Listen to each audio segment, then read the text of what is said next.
The most super intelligent power and force of love and creation is my shepherd. I shall not want. It maketh me to lie down in green pastures. It leadeth me beside the still waters. It restoreth my soul. It leadeth me in the paths of righteousness for its name's sake. Yea, though Benton walks through the valley of the shadow of death, he will fear no evil. For the most super intelligent power and force of love and creation is with him. Its rod and its staff, they comfort him.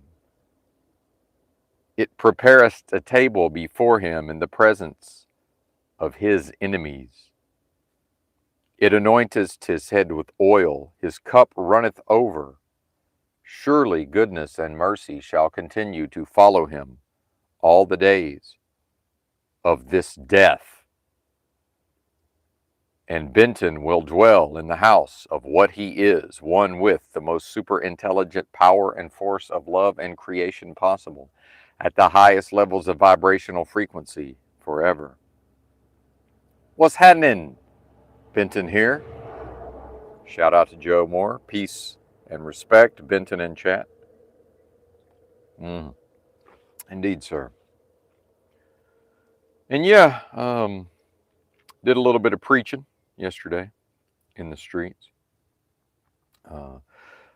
That's a whole story we're going to get into. The reasons why, involving chakras, the spiritual attack via the blocking of Benton's throat chakra. And one of the major benefits of these years and years and years of various spiritual practices in a non-dogmatic fashion, and then the semi-recent unlocking of the achievement of true knowledge of self, but then the strength of the delusion rears its ugly head to regularly drag the being off into improper identification. And that's indeed something that's been spoken about less and less in my own mental review of the recent live streams, the proper identification versus improper identification, and that is to walk the perfected path within, uncover it, and then walk it via proper identification, and then course correct when invariably the off-the-charts strength levels of the delusion of this realm, the vacuous, delusory, adversarial realm of business transactions, pulling the beam, tractor beaming the being off of the perfected path within. And then noticing myself becoming, I wouldn't want to say dogmatic, but a little too much of the Jesus stuff, I would say, in my opinion. And coming to that conclusion this morning, because in my own prayer this morning, which let's not forget, it's all about the power. It's all about what can Benton do effectively in the real world. Well, in the real world, interesting. In the vacuous, delusory, adversarial realm of business transactions, this world of death and game of lies, what can be effectuated, and what needs to be effectuated on a daily basis, because there are practical aspects of this, as much as, yes, there are the waking dreams, surreal, unreal moments and factors and aspects, certainly. But there's also, actual problems, strife, social problems, the continuing deterioration of the mental health of the populace, normies and NPCs. Now, because of what I'm going to go ahead and assert is that the culture is dead, right? And the culture, in a lot of ways, has been attached historically to what MAGA or traditional family values, so-called Christian conservatives would uphold, and then culturally that ties into things like sports, masculinity, right? Femininity in some ways culturally arguably as sort of a response to the assertive, dominant performance of masculinity, right? Through typically males, through gender roles. Although those lines have been blurred, I would say my whole life, even my early life, that was blurred. But the culture is now dead, and of course it wasn't alive in the first place. It was LARPing as if it was alive. The culture, American culture. And it seems like the pop culture overlay, the Pepsi generation, the corporate, the movies, Michael J. Fox, Back to the Future, Batman 1989, Star Wars 1977, all of these and more and more and more, Transformers, G.I. Joe, video games, comic books. Because people have forgotten that when I was a huge comic book fan in, 1982, 1983, well, not that early, 1987 to probably, let's just say 85 to 90, I had a good run, maybe a little earlier. My classmates were not into comic books, folks. And now the normalization of your average 32-year-old male is big into comics, right? This is okay, but so how does the culture die? Well, in a world of death and games of lies, the culture dies because what was first niche and cool and grassroots and very segmented and not uptaken by the larger society. Well, that's now we have the NPC / normie army to come take it over. And that's what kills it. It's in fact the Dead Realms idea of the lack of whatever creatively would draw certain individuals into being into comic books and pop culture, but then movies and all of these things.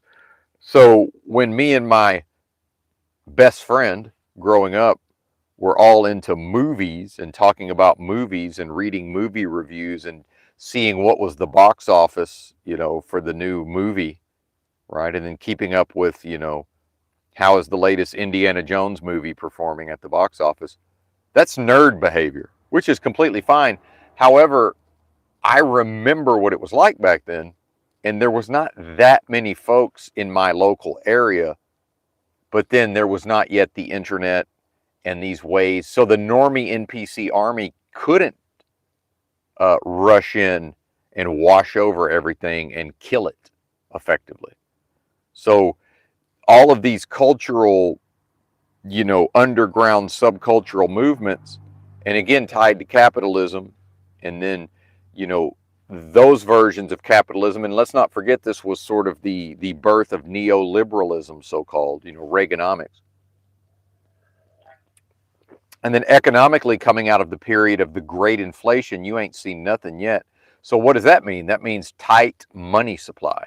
1965 to 1983, a period of time known as by the Federal Reserve as the Great Inflation. Well, how was that inflation staved? Well, the Fed back then still had the weapon of raising rates to the moon if they chose to, meaning they call it FRED.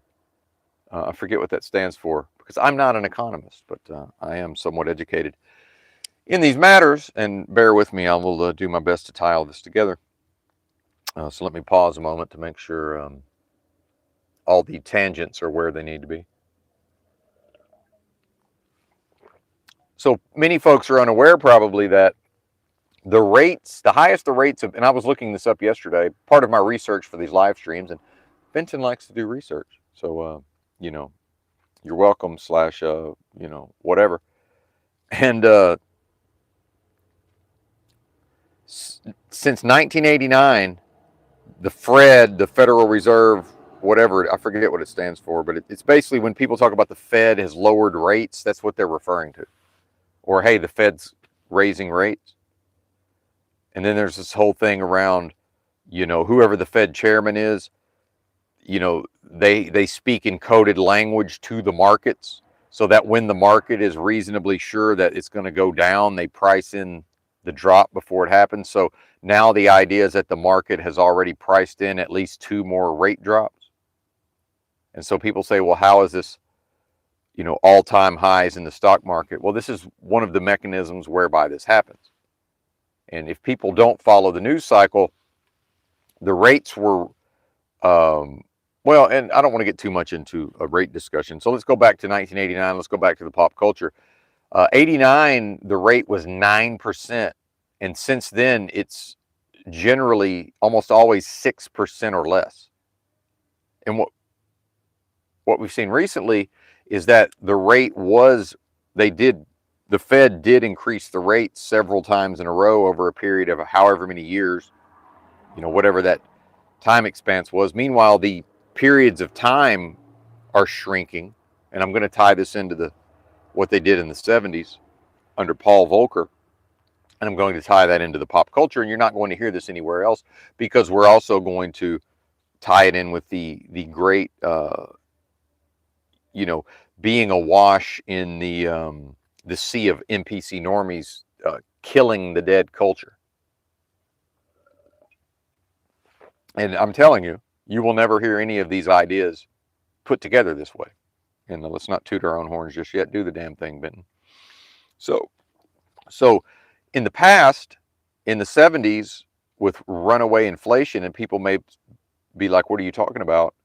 Well, I don't know. The number one TV show back then was All in the Family. Archie Bunker, Edith, Meathead. I forget the gal's name.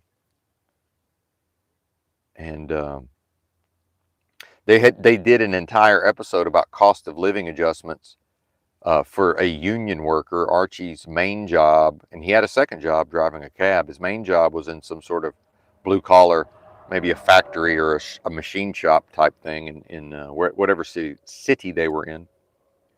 I forget which one. And Meathead, having representing the lefty commie, by the way, back then still would have been associated with what? Free speech. Not Republicans, not so-called conservatives. When All in the Family was on the air and people talk about the 60s, they really mean the 70s. No, that was associated with liberal left wing, right? Lest we forget. Communism, socialism. Oh, yeah. So Meathead, who's, educates himself because of his political views and must be educated to be able to have these intellectual conversations with his peer groups back then. He's trying to explain to Archie about how the cost of living thing works. And he says, the union needs to fight for price increases that are tied to the rate of inflation. And so Archie's one of the people who gets to help, speak for the union. And Archie comes home and, Meathead is waiting with bated breath. And I saw this as a child and somewhat understood these dynamics, although not fully. And, under reruns, boomers are confused sometimes that we've seen all of their shows. Yes, we had reruns, boomers. We had cable TV. The latchkey kids, the first latchkey generation, had cable television and reruns, sir. Good to see Uncle Rick if he's around. So, yeah, we've seen your shows. And so Archie thinks he's won because they battled the employer and got a concession of like a 5% increase. And because of inflation being so high at the time, well, that's still, they're taking an L, because inflation right before this started, the great inflation in the early to mid 60s, it was like 1 point something percent. Meanwhile, right now, inflation is supposedly off the charts, and they'll tell you the official government numbers, it's like 3 something percent. So it went from like 1 point something percent to 14% in like 5 years. That's what I mean when I say you haven't seen anything yet. And now the way the Federal Reserve dealt with this is they just raised the rate and raised the rate and raised the rate. And they did it under Paul Volcker. And it was this idea that back then, if you've ever seen the video of Alan Greenspan saying, he's asked what is the relationship between the President of the United States and the Federal Reserve Chair, and he's like, well, frankly, it doesn't matter because, again, coded language, the message is, well, we don't answer to the President anyway. So at that time, and remember, it's not real at the level of, this was a dog and pony show, wag the dog. And back then, just like the system wants everybody to believe that I have freedom of religion and freedom of speech and all of these things. Meanwhile, there's not a constitution because of at least 50 something declared states of emergency. The Constitution has been suspended my entire life, lest we forget. But the system is pretending that these things exist. And let me pause because I'm becoming a little too identified with the realm and its potential validity that, of course, it's dead. So let me take a breath and center myself. This is, part of my own ongoing practice is to be able to follow, to talk about these things that affect all of us. None of us are able to fully opt out of society. It's just simply not a thing. It can't happen. We have no choice. Even if the individual somehow separates themselves, the society still lives within them based on their thoughts and their memories and their response to stimuli. Their psychology, the mind control, it continues unabated. So back then, the Federal Reserve, and see, they blame it on Paul Volcker. So the way this system works is there's almost always a figurehead for whatever's happening. So if you have your corporate, your banker, your investment types, the last thing they want is sky high rates and tight money supply. So the higher the Fed rate goes, the tighter the money supply is. The lower the rate goes, and I'm sure there's exceptions, but there's more free access to money and what? Consumer credit, home loans, car loans, credit cards. So when the Fed under Volcker jacks the rate up to 20% by the late 70s, early 80s, that means no credit cards, folks. So when you see people living on credit cards or you're looking at somebody on social media and you're like, how is this even possible? How are these people living this way? Because, you know what you make, you know what they do for a living. You can reasonably calculate, well, what is their income? Well, it's consumer credit. But why is it consumer credit? Because even a 6% rate is relatively, but if the rate bounces between 0.25 and 6 and then goes right back to 0.25, it's what is that over time?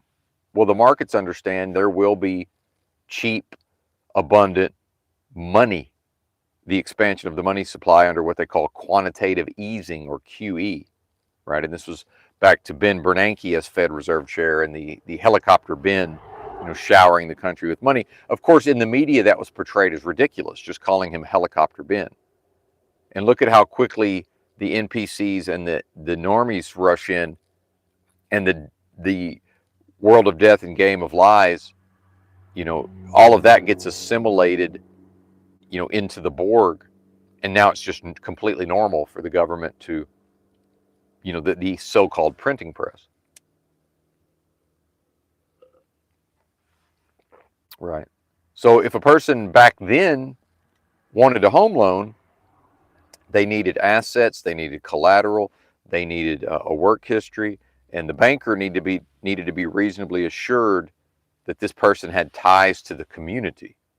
See, so historically, what's happened is back to the pop culture and the consumption, and Benton and his best friend into certain types of music, movies, comic books. Actually, I was the one into comic books. He didn't give a fuck. But that's, neither here nor there. Well, the limitation is the amount of money. I had a limited amount of money to spend. He had a limited amount of money to spend. We weren't able to participate across the board. And the big thing was Nintendo. Nintendo came out when we were in about 6th grade. So that was the big thing, was video games, Nintendo. And arcade games, lest we forget. That was huge also.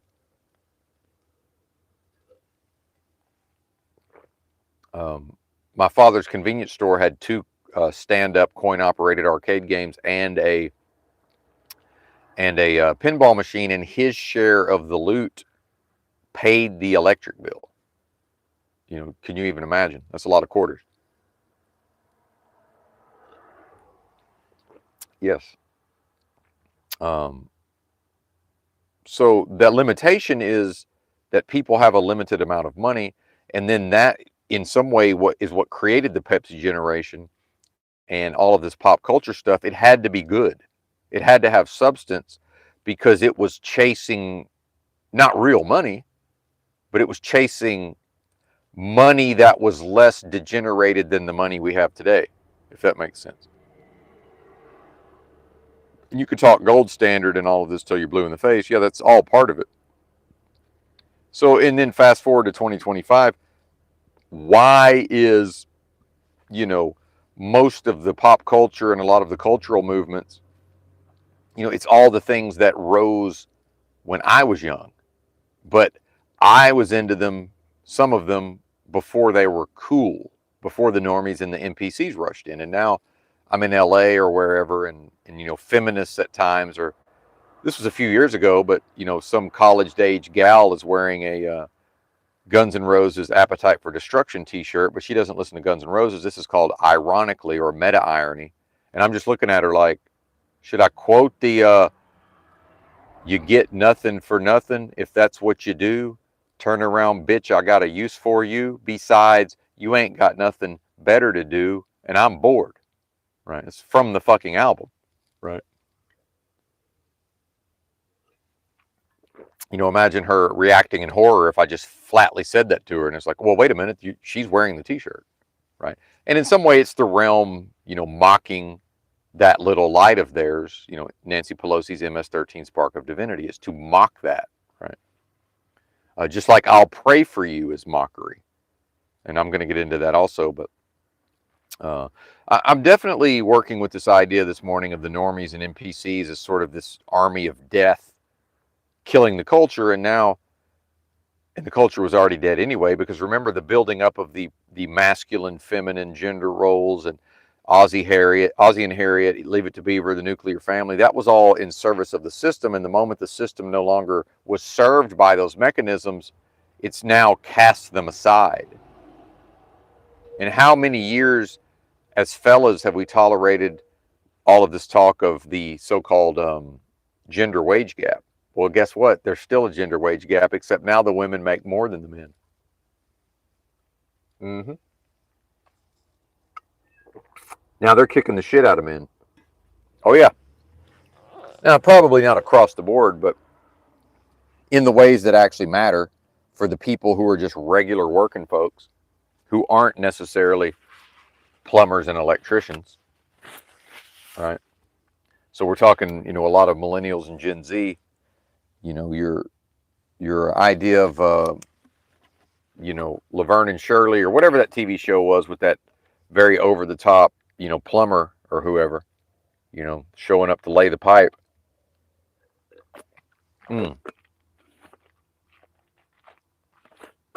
With a pack of cigarettes rolled up in the sleeve of his white t-shirt, right? Whichever show that was. Chad, working an honest day's wage as a... Well, remember, that was a day of no such thing as credit, right? As far as like what we see today, no such thing as just, hey, I want this new Chevy Impala. Let me go ahead and get a high interest loan. No such animal, right? Because of the restricted monetary supply. So now what we have is Boomer and Gen X consciousness in 2025, and are confused as to the breakdown of society from their perspective, not understanding what's happening. Well, it's the dead culture, and it's the dead money. And power and money run the show here, right? And that's where we get to with the Lord Christ Jesus. It's all about power in the name, because this realm only speaks the languages of money and or power. But outside of the context of the resurrection of the risen Christ within me, aka true knowledge of self, what I am, that's supreme authority, supreme power inside of me. So power has to be accessible to the individual. Otherwise, how could the realm operate? What's the point of just completely disempowered? Like, it's not even possible to be a human, in my view, without access to power. That's an opinion. But what we know is externally, the only power externally, other than perhaps where 3 or more or however many are gathered in the name of Christ consciousness, right? Which would presumably be an exponential effect, if only temporary. Other than that, which is still a first and internal connection, the external is always power and money, or power or money, either way. And then Mr. Miyagi, if anybody remembers this fellow trying to go to war with me in my own YouTube comments, trying to cite a scripture and bastardizing it and trying to say, well, didn't Jesus give you the power basically to command, Satan and demons?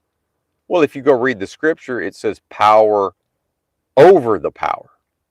Well, what that means is Satan and the demons, what do they represent in this world? They represent this world of death and game of lies at the level of antithesis and making a weapon, making an enemy of what I am based on the lack of the thesis or the proposition of what I am. See?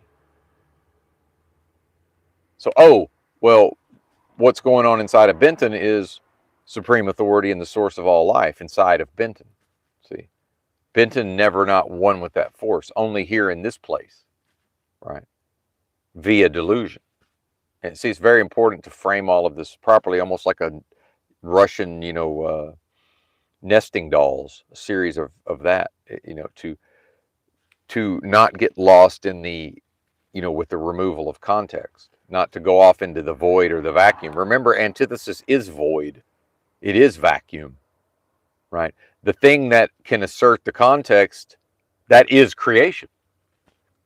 The creation is, context is birthed out of creation. So, of course, the strong delusion of this realm, as often as possible, removes context. And we saw that in my conversation with Landry on Modern Men Lost Again channel. And perhaps perhaps in that conversation, I was being used in some way as the ersatz representation of the lost man, right? Well, here's another man. He's lost, right? And the thing is, whether that's the case or not, it's going to be portrayed that way. And that's where we get into the mockery and the ridicule, right? It's like, oh, he doesn't even know that, he mentions being from Arkansas, and pretty soon we're talking about, and I know I'm going off on a tangent, but it's important. Now we're talking about a horrific crime involving, the murder of 3 boys in West Memphis, Arkansas in the 1993, I believe, 92, 93, somewhere in there. Meanwhile, I graduated high school in 93 and understood the culture. And 3 8-year-old boys. And, whatever that satanic ritual sacrifice would have been meant to represent. And then Landry, and again, I can't know his intention, but I got an intuitive perception that when he sort of laughed and talked about watching the Paradise Lost series of documentaries on HBO showing the bodies pulled from the ditch, the bayou, more or less, effectively a bayou. I believe it was a man-made ditch, but, large creek type thing. And, him talking about the heavy metal music and all of this, and talked about that, he couldn't stand up and walk. He wasn't even able to walk. And I'm not quoting him. This is what I remember. Well, then, if the person's mind is in a gutter, we can get into notions of, arousal. And then part of the story of the crime, part of the confessions of the crime involved, at least one of the 3 perpetrators becoming physically aroused by the crime itself. See? And then, so the modern men lost again, that may be on the surface a reference to just the plight of society, and then I blame that on men for just allowing it to happen. And this idea of all it takes for evil to triumph is for good men to do nothing. And I figured out long ago, it's like, well, what do you mean? If evil rears its head and the fellas don't act, then they weren't good men to start with, right? And again, that's going to be contextual also. based on art of war strategy. So there's a lot of caveats there. But does it even matter, right? To understand, and I would say the relevant factor is to be able to detect the mockery and the ridicule and the being made sport of in a way, um, uh, without attaching to it, without becoming angry, right? That would have been the older version of the panel versus Benton, who would have sort of, because of a lack of trust in what he now knows himself to be, Benton would have needed to sort of forcefully kind of control the moment in a way, right? Out of a fear of, what the other person might say. Well, now what I am can't be fearful of having a conversation with somebody like Landry, and then, he's going to be potentially mocking and ridiculing all the way, right? And but what I am takes him at his word. See, what I am is to be 100% identified within myself with what I am, is to be some version of a performance as if I'm Jack from Jack and the Beanstalk, right? Unable to even conceptualize that I could be made sport of, and there could be a catastrophe around the corner. See, because to consider those concepts is to live in a fear space. So when I was blessed enough to operate the the machine here, body as machine, and go off to the morning constitutional, and you know, uh, evacuated the bowels, and then immediately, and not that it had anything to do with me and the evacuation, but this is all energetic and spiritual on some level, certainly, not physical, and somebody inside the bathroom, because people, homeless people sleep in there overnight. And he just starts going on some diatribe, just a very ugly, fuck you, bitch, and this and that. And you never really know who they're talking to. But, really a lot of it is a repeat of how they were probably talked to, or maybe how they heard their father talk to their mother, or whatever that was. And I've heard the same guy before. And then so, one, not going into a fear space, but, just tactically thinking about, well, do I need to fear for my safety? Or is he outside the bathrooms and he's just pissed off because there's no bathroom available? Meanwhile, nobody's pulled on the door, so I'm going to assume not.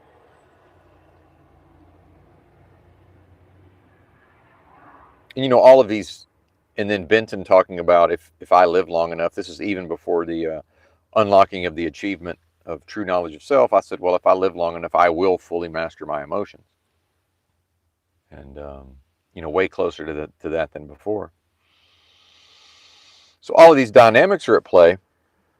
So how is it possible to express the manifested truth and the spirit of what I am in a conversation with somebody, a one-on-one for the first time, if I'm paranoid and fearful and locked down to I need to be suspicious and I need to be on the lookout for am I going to be mocked and ridiculed? Well, Benton already answered his own question on recent streams with the new technology and concept of the inward N-word, right?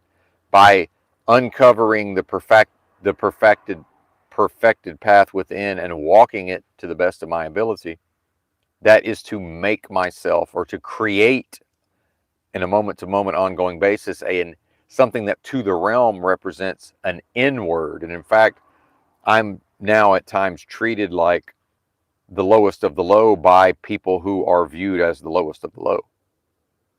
Like, no bullshit. This happens now.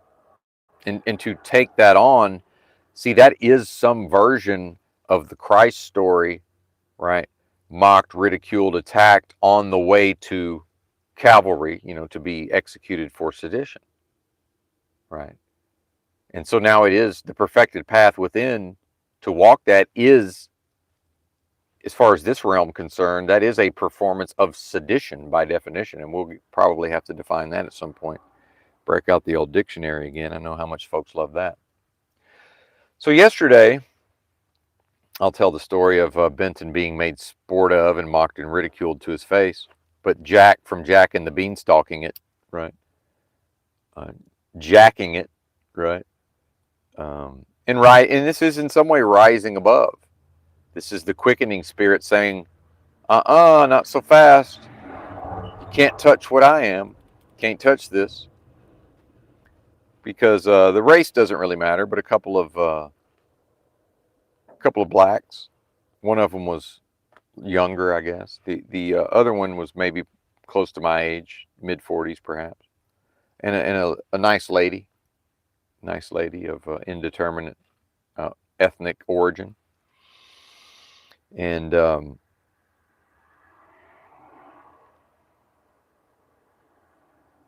see these guys. A lot of these guys that work for this shower, so it's a shower trailer that the city pays for, and it's driven to various locations. It's set up.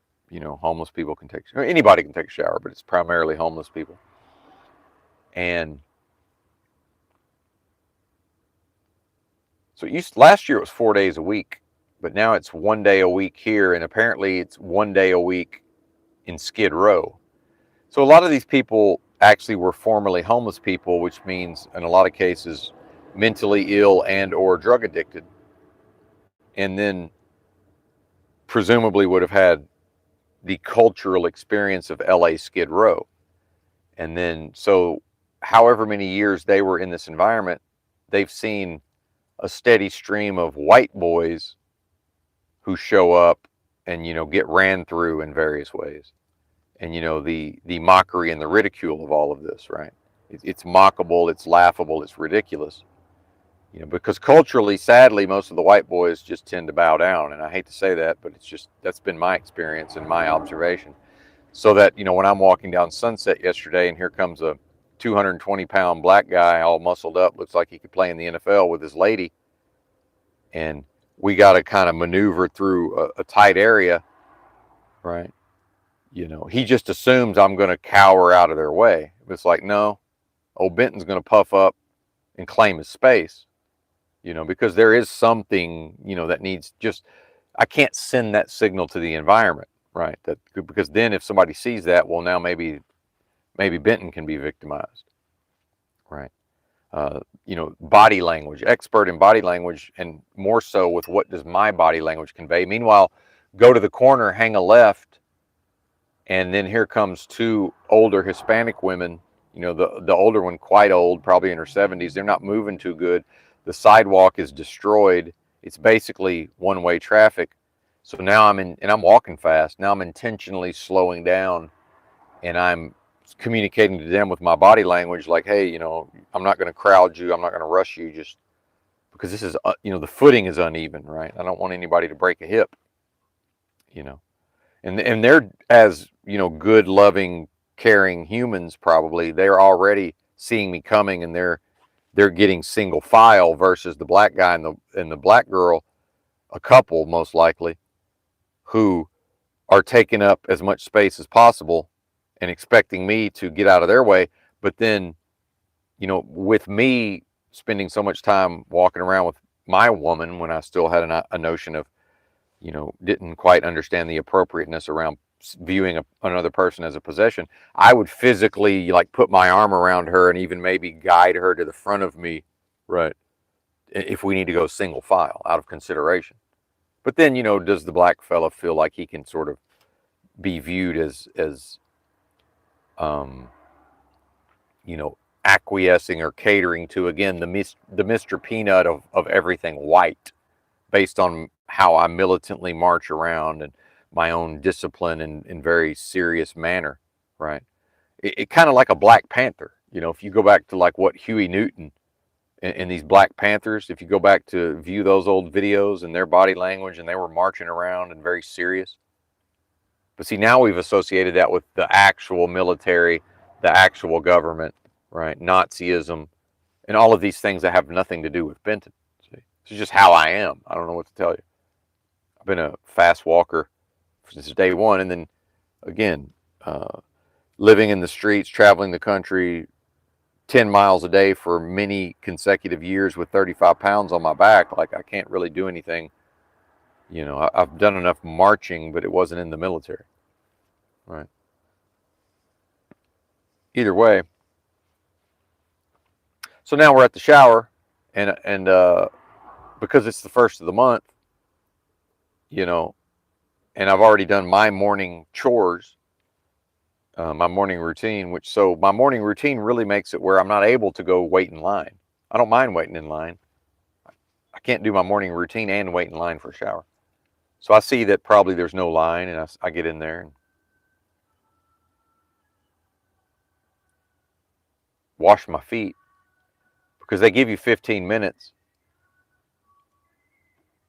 Meanwhile, it seemed to me like I'm probably going to be one of the last ones to get a shower. Probably I could have taken longer, but you never know when they're going to start pounding on the door. Meanwhile, here's what it is to be a homeless person, because they're giving me asking what I need, before I go in there. And then they're always mystified that I have my own soap. It's like, yeah, I don't want that chemical soap, but what I want is an extra towel because I need an entire towel for my feet because I've got the fungus. Yeah, I know, ooh, gross, but it is what it is. Got the foot fungus, and um, it takes an entire dry towel because part of battling the foot fungus is I can't just put my socks and shoes on. I got to go outside barefoot, right, and find a place to sit down and just hang out for like 15 to 20 minutes while my feet dry, and I need a dry towel to do this, right? So I can't even take a shower unless they give me two towels. And then of course it's no, sorry, we can't do that. And I'm like, hey, I just go with flow, like whatever, it's completely fine. Meanwhile, they had plenty of towels. It's just, the who cares? It is what it is. And this is where some people will show up and say beggars can't be choosers. Oh, they're offering, sir. This is community showers. When did I beg for anything? Did I beg on the corner for a shower until eventually a shower fucking truck and a truck and a trailer pulled up and said, hey, sir, we've seen you for weeks now begging for a shower, so we're here to give you a shower. And that's what the Christian will immediately say as well. Oh, you think you're going to complain about what's freely given? Right? Give us this day our daily bread style. You're going to complain about it? It's like, no, I'm just going to wash my feet and not wash the rest of my body, which is what I did. So now I'm outside with these folks for 15 minutes who immediately start making sport of me. Now, this is where the demons come into the picture, right? Because certainly maybe not the girls so much, but these two fellas are certainly infested with demons, so much so that when I walked up, and see, this should have been my clue to put my guards up, shields up, right? The younger black fella was having a contentious conversation with somebody on the phone, right? And very bad energy, and again, demonic influence, demonic oppression. But then, we all have these like phony layers of personality, with the mind control and just to get through the day. And I have my own as well. So um, I come outside and they immediately start making sport of me. And Benton has a little bit of the gullibility, and that is the Jack from Jack and the Beanstalk. It's to, have living my entire life and never gotten fully disconnected from that knowledge of what I am, even if I wasn't able to fully intellectualize it until recently. And as a younger man in my 30s, late 20s into my mid 30s, maybe even in my early 40s, especially before the chronic illness, depending on the length of my hair, I would be called somebody would say, you look like whatever movie star that I don't look like. At a certain point, my hair got long enough, they started saying I looked like Ashton Kutcher, and I'm like, no, I don't. And then with the shorter hair, it was Matt Damon, and I'm like, well, I mean, not really, but whatever, right? And so the demons must have told them, this is a way to sort of play on his vanity, because I forget kind of what I look like, and then I'm 50, and I'm at a homeless shower, because I'm just Jack from Jack and the Beanstalking it, right? And they're like over the top making sport of me, which is fine because, and part of that is to sort of observe their patterns, and this is what I mean by the manipulation of human, the basis of all human interaction is manipulation, whether we like it or not, except for maybe some like mother and child dynamics or whatever, or maybe a father with their child. But otherwise, even then it's, manipulating them to certain behavior for their own good, right? Presumably the father, which isn't even really a thing anymore. And I'm going to get into that also. Not able to read the comments right now, but we're probably going to do this because I don't know what's being said down there. So give me a second.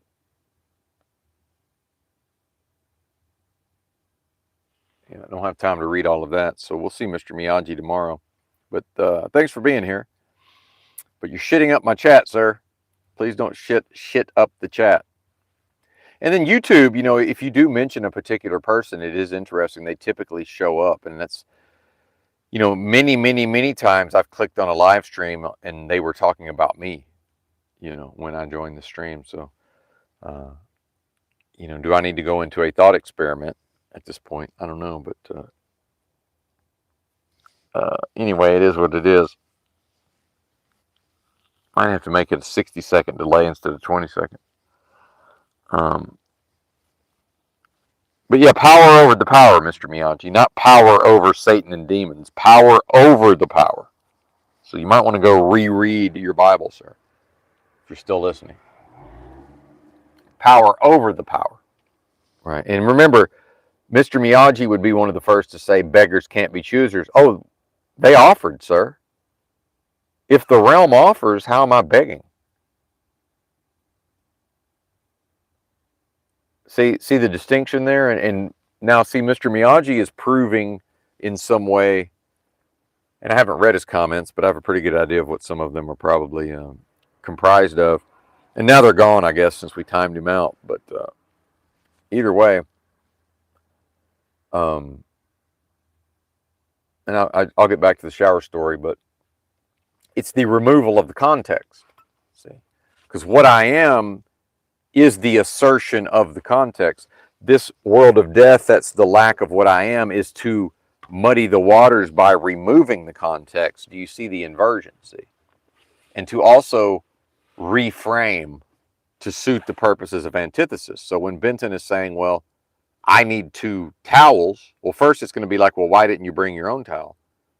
Well, I have 2 towels. I use them to help keep my eggs from getting to too high of a temperature because they're in a car and I'm living in a car. And of course, that's my fault because in some way of following the example of the Lord Christ Jesus from the Bible, who, remember, after baptism did not work a job, did not pay taxes, and did not handle money. So it's some way to need to prove my manhood from Mr. Miyagi's point of view by putting in a day's work. Or at least pretending to put in a day's work to validate my own manhood, right? So to even be in the position to access a community shower, right? See, I have to be guilty. This is gaslighting. This is gaslighting. Well, Jack from Jack and the Beanstalk can't process gaslighting. He just plays along. See, he plays the fool, at least for a time, right? So, they start making sport of me. And at first, I'm taking them at their word that this is good-natured. And I don't mind a good-natured ribbing. Part of having a certain type of personality is to have a serious bearing, but then not to take oneself too seriously, right?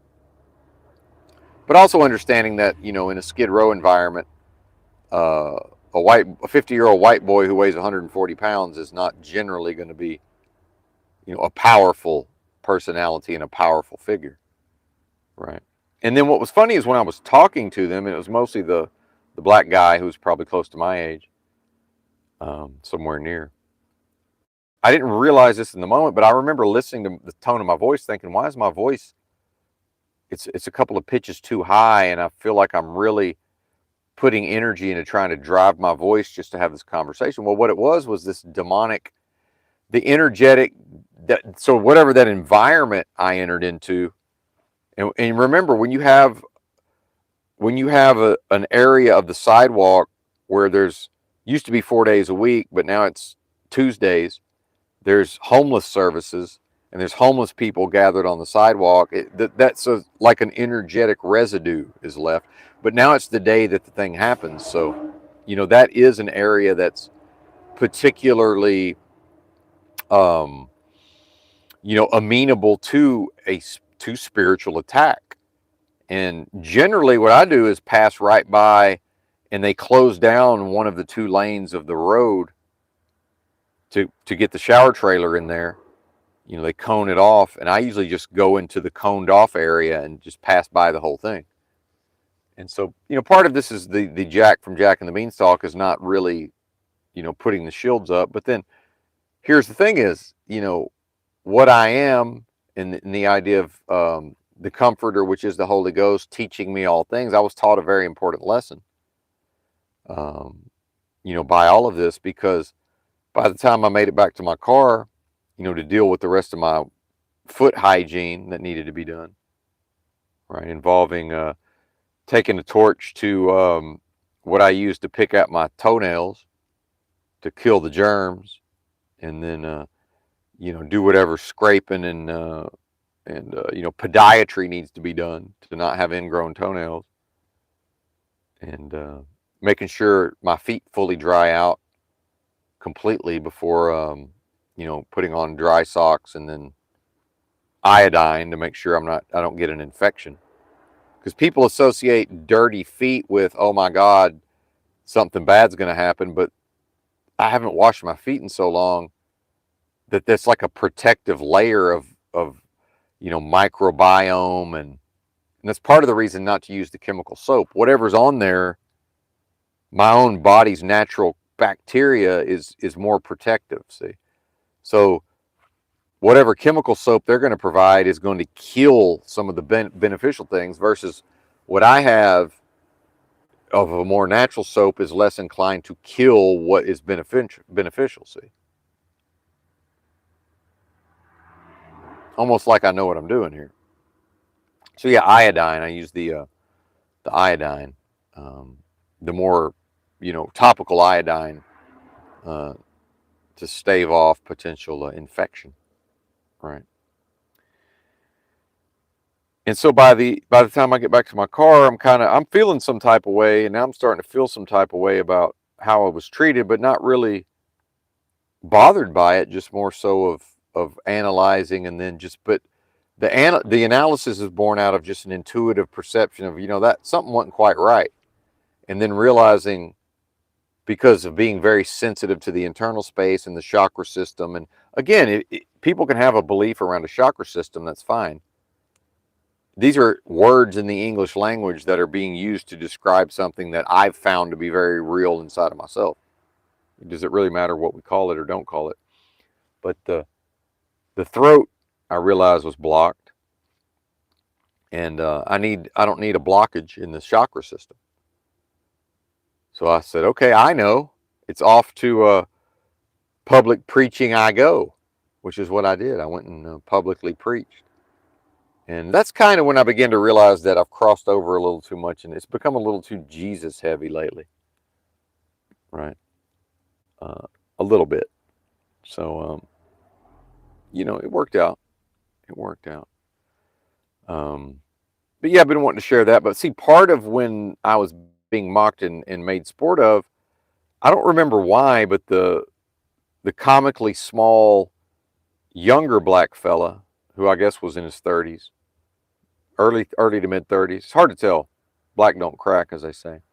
Very dark black fella, small, petite, diminutive fella, and he was over the top, almost like, what's that comedian? That black comedian?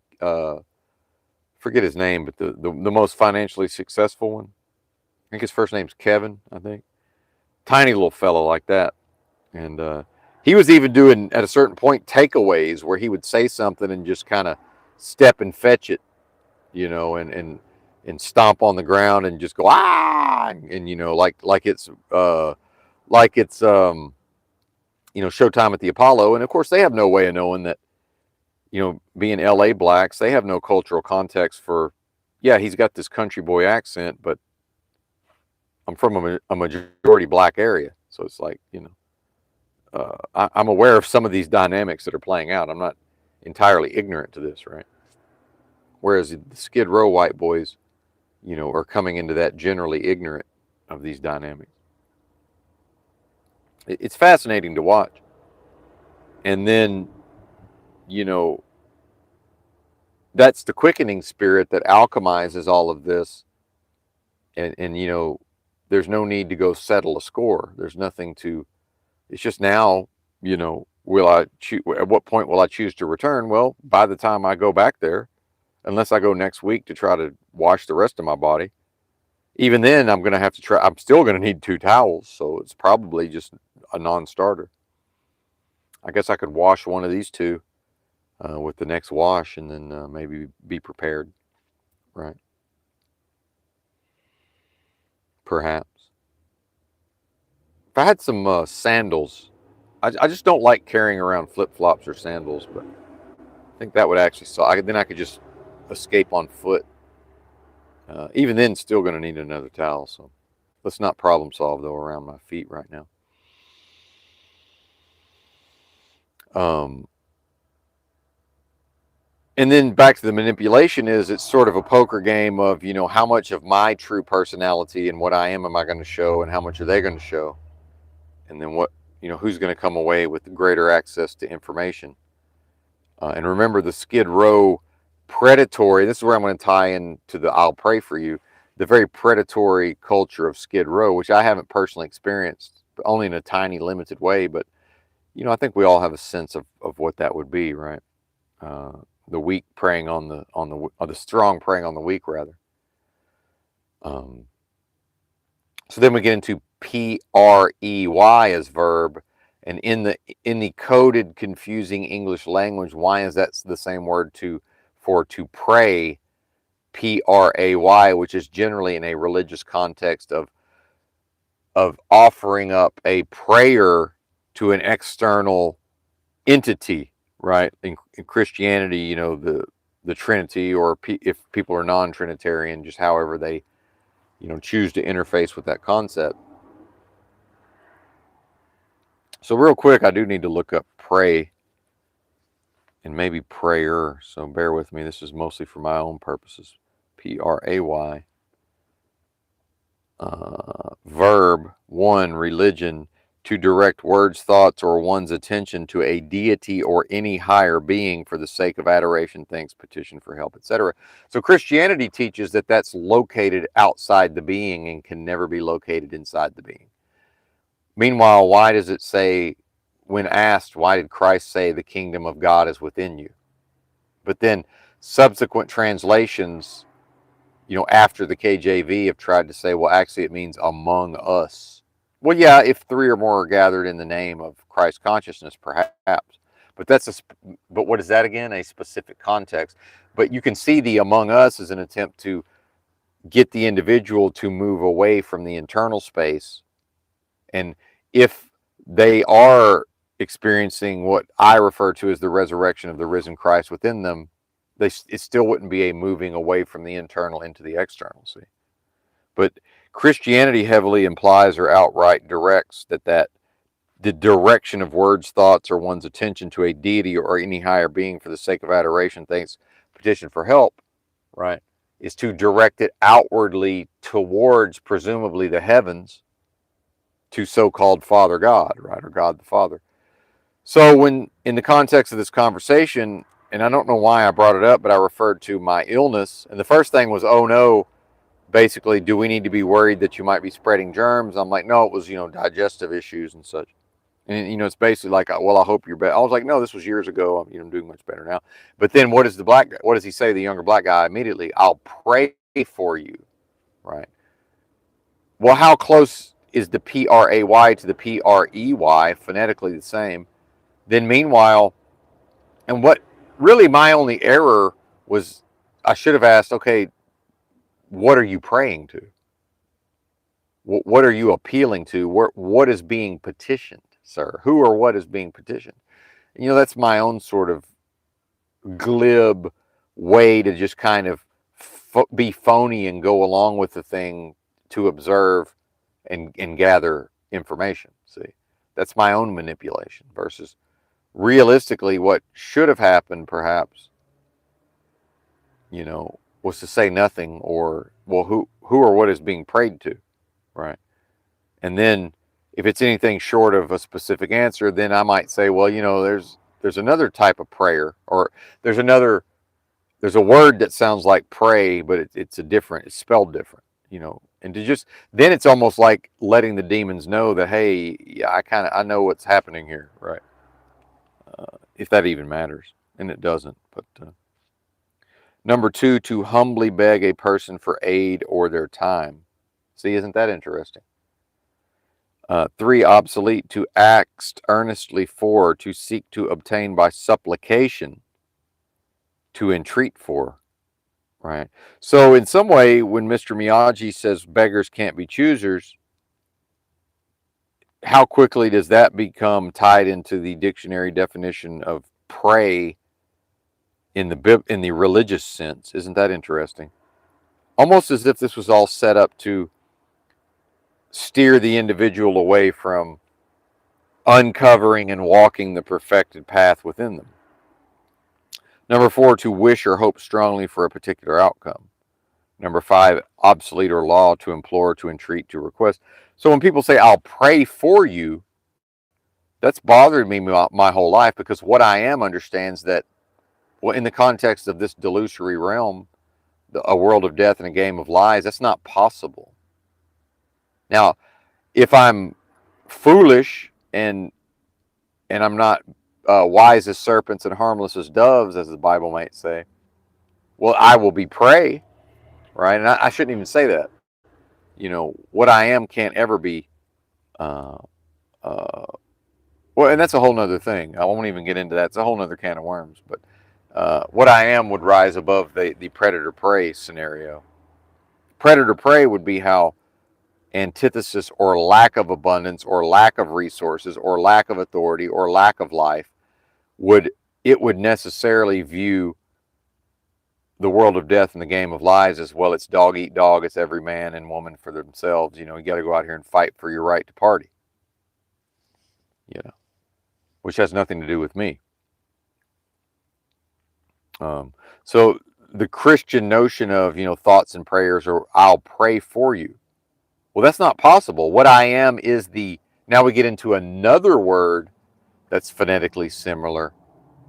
Praise. Praise. So here's the quickening spirit says, oh, I don't need anybody to pray for me. What I am is the praise. What I am is blessing. See? And so to not curse one's blessing in that moment is to access the quickening by asserting what the being is, by performing what the being is and rising above. And I had already written this down before I went to the shower trailer, right? I was already having a notion of, I'll pray for you. Or maybe I wrote this down right when I got back. Either way, it doesn't really matter. It's inspiration in some way they're helping me do the live stream. And this is my function today. This is me being prepared, being in position, and first thing every morning this is my service. Now there may be other service, but this is, it doesn't have to be a live stream, but in some way, this is, Benton's own opportunity to serve. Oh, shout out to 13 live viewers. Thank you for clicking like on the stream. It's the least I could do. Much appreciated. Thank you. Lest we forget.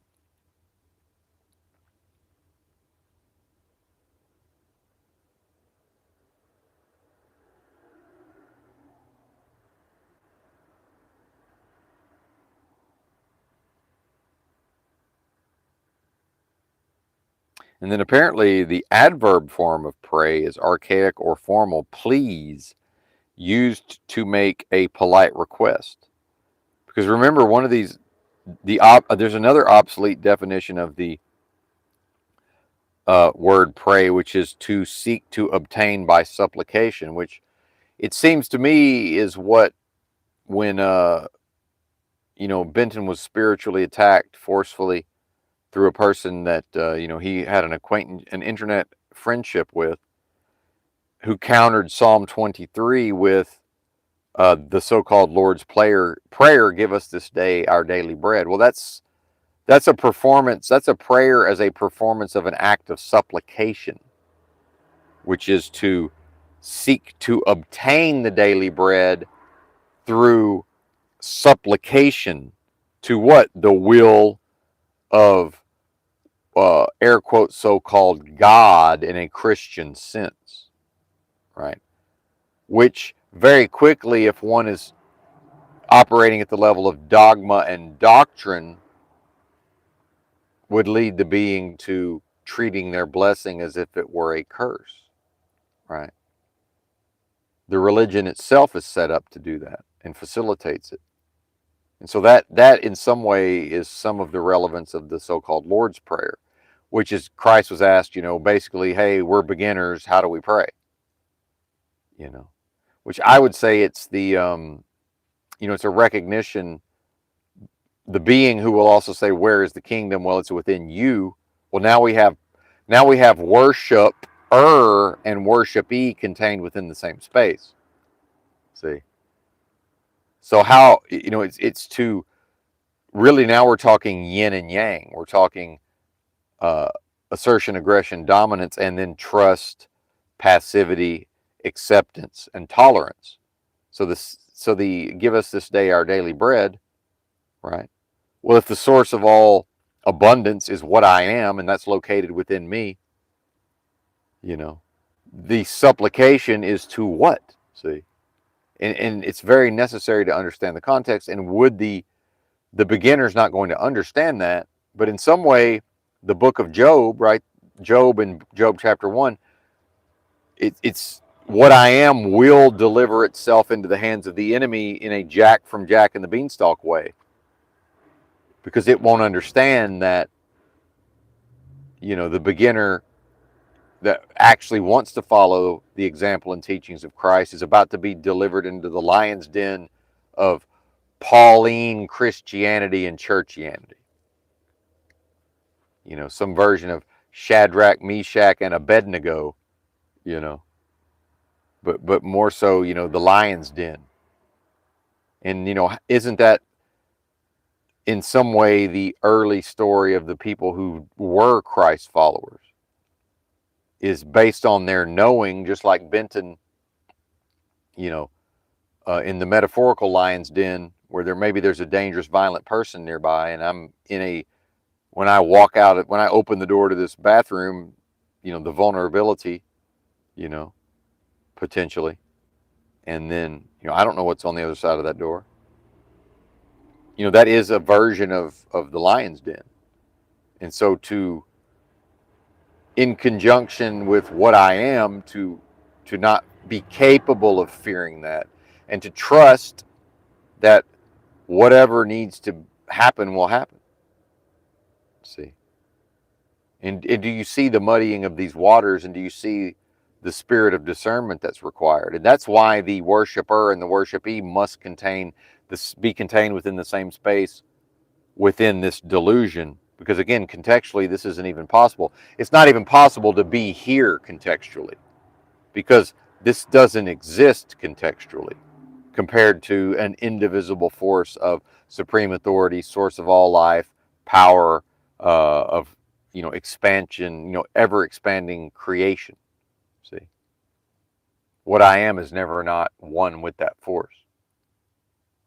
See, it's anything that can trace its origins to this world of death and game of lies is by nature dead and will never know life, except in an animated death warmed over sense. See, so a dead world, anything associated with a dead world can't so-called pray for me. Ultimately, the only prayer in the context of the holy individual experience spiritually, that's within me, on behalf of me, for my purposes, in order to perform whatever needs to be performed here, to show and prove that death can't defeat what I am, for what I am will never know defeat. And that's the Christ story. That's the example of Christ's sacrifice.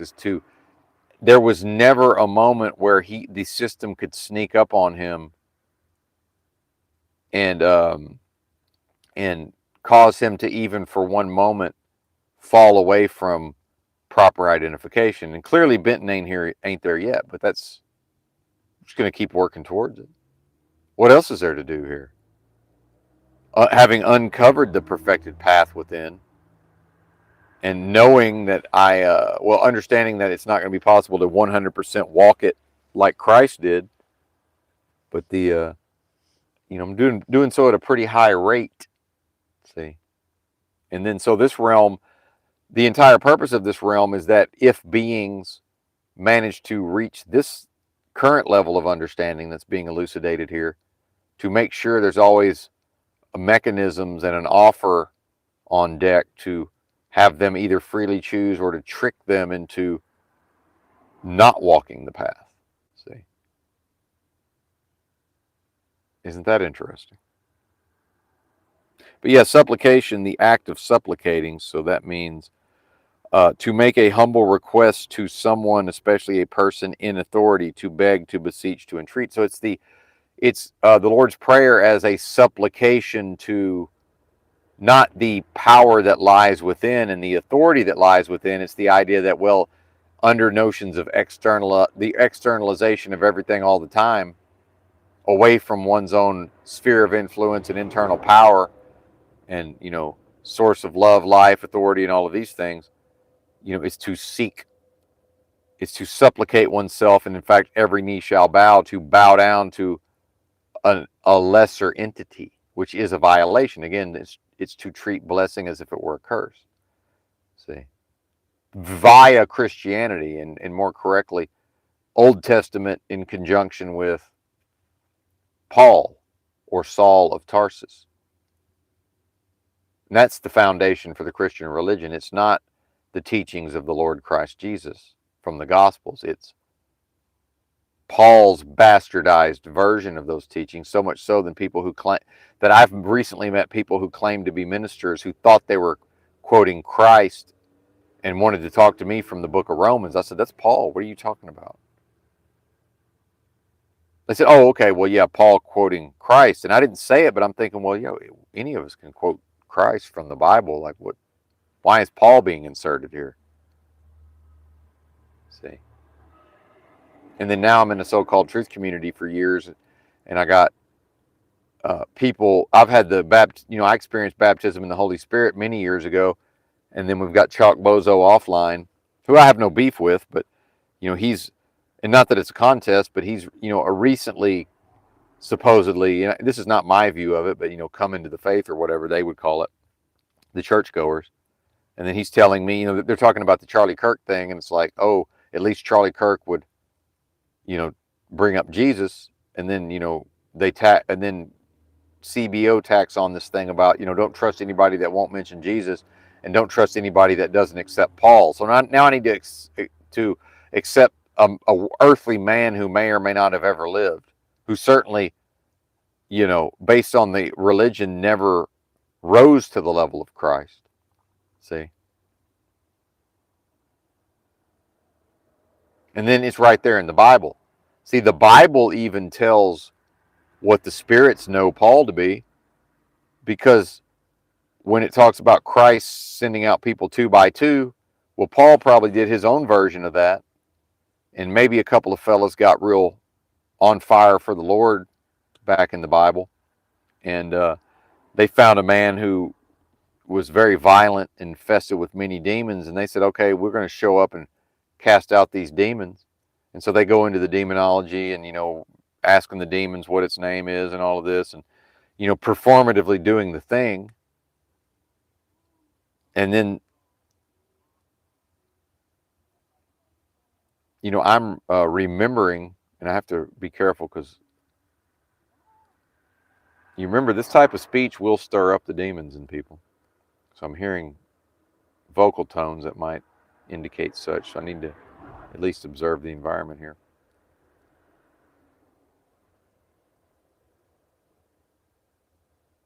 And Mr. Miyagi, if you're still listening, this is from the Bible. This is a demonstration of not power over demons and Satan, power over the power, sir. Very different thing. Otherwise, why would that word be there? See? And Mr. Miyagi, who claims some high-level college degrees, doesn't understand the English language well enough to realize that, yes, there's a comma and another phrase between the first time power is used and the second time power is used, but the way grammar works, it's actually power over the power, not power over Satan and demons.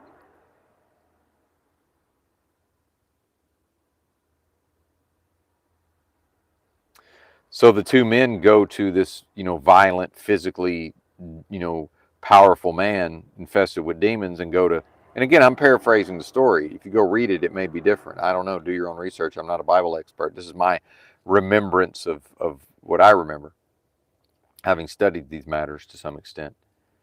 And they go to trying to cast out and order around these demons. And the man and the demons in the man say, because, Christ was what was first, invoked by these men, these supposed followers of Christ. So they talk about Christ and they talk about Paul, and then so the demons kind of hear them out, and they say, "Well, we know who the Lord Christ Jesus is, and we've heard of Paul. We don't know who the fuck you are." And then the guy just beats the fuck out of both dudes. Just beats the hell out of them. Just completely thrashes them in the streets. Right. But that's the demons acknowledging, Well, we know Christ. At least we're aware of what that is energetically, that phenomenon, Because remember, the demons don't have free will. They have no choice but to follow the law and legalese. It's not up to them to do whatever they want. They need a human to act through. See? And so they hear him out, And again, with the legalese, they have no choice but to hear him out in some way. But then the demons will realize, well, these guys, they don't have, these fellas do not have the resurrection of the risen Christ within. And this is part of the reason why, it's not, and in the story of the Bible where Mr. Miyagi tried to say, well, he's implying that it's for Benton to go out here and cast demons out of other people. No, it's not. Benton, part of my testimony is that the only casting out of demons has been outside of they've left my energy sphere in the name of the Lord Christ Jesus. That's part of my testimony. See? So then he's trying to cite Bible verses that says, well, Jesus, he appointed another 70 and sent them out 2 by 2. Well, that's an appointment. That was Christ while he was here giving them an instruction to go do a thing.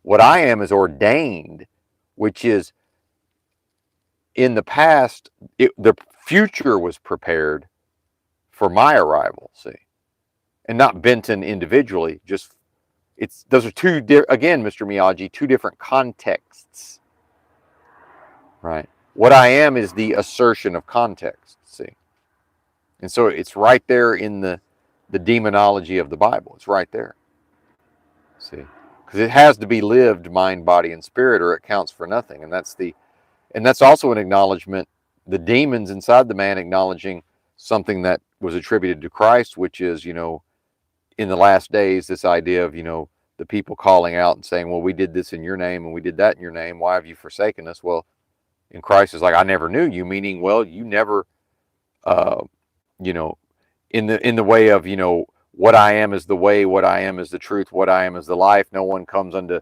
true knowledge of self except through Christ consciousness. If that process never happened through the baptism in the Holy Spirit, there is no authority, because the being must connect themselves to that authority if that authority lies within them.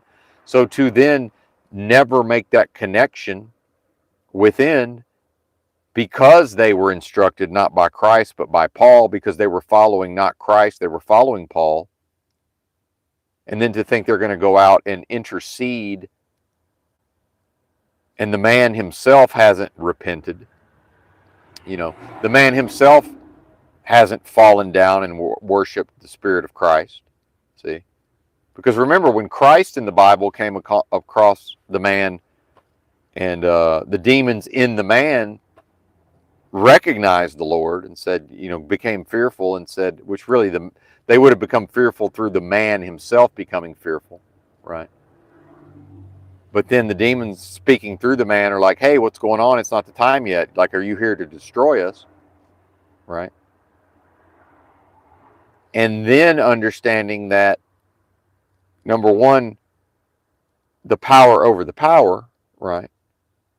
And then Christ in the presence of the man, you know, presumably would be able to do these things. And then, you know, what level, when you talk about the healing of Christ and Christ going everywhere healing people, you know, what is the energetic effect of just being in the presence of that? You know, the full shot. You know, the demons, maybe, I don't know how that works spiritually. I know how it works spiritually with respect to what I am in the context of delusion, having lived a life that mostly strongly identified with delusion. So to think I can go around and do what Christ did, that's insane. And Mr. Miyagi, same thing. If I could cast demons out of people who were not repentant, then I could also go out here and lay my hands on somebody and heal them. That's not a thing, brother. It's not a thing. Again, two different contexts. And this is in some way a mockery of, you know, and Christianity will say, because of the writings of Paul, well, we need you to go out here and do your best imitation of Christ, while please understanding that no matter how hard you try, you can't ever fully get there. See? And I'm like, bullshit. In a moment I can. You know, in righteousness beyond sin, absolutely. But that still doesn't confer the ability to cast demons out of other people. That doesn't confer the ability to heal people.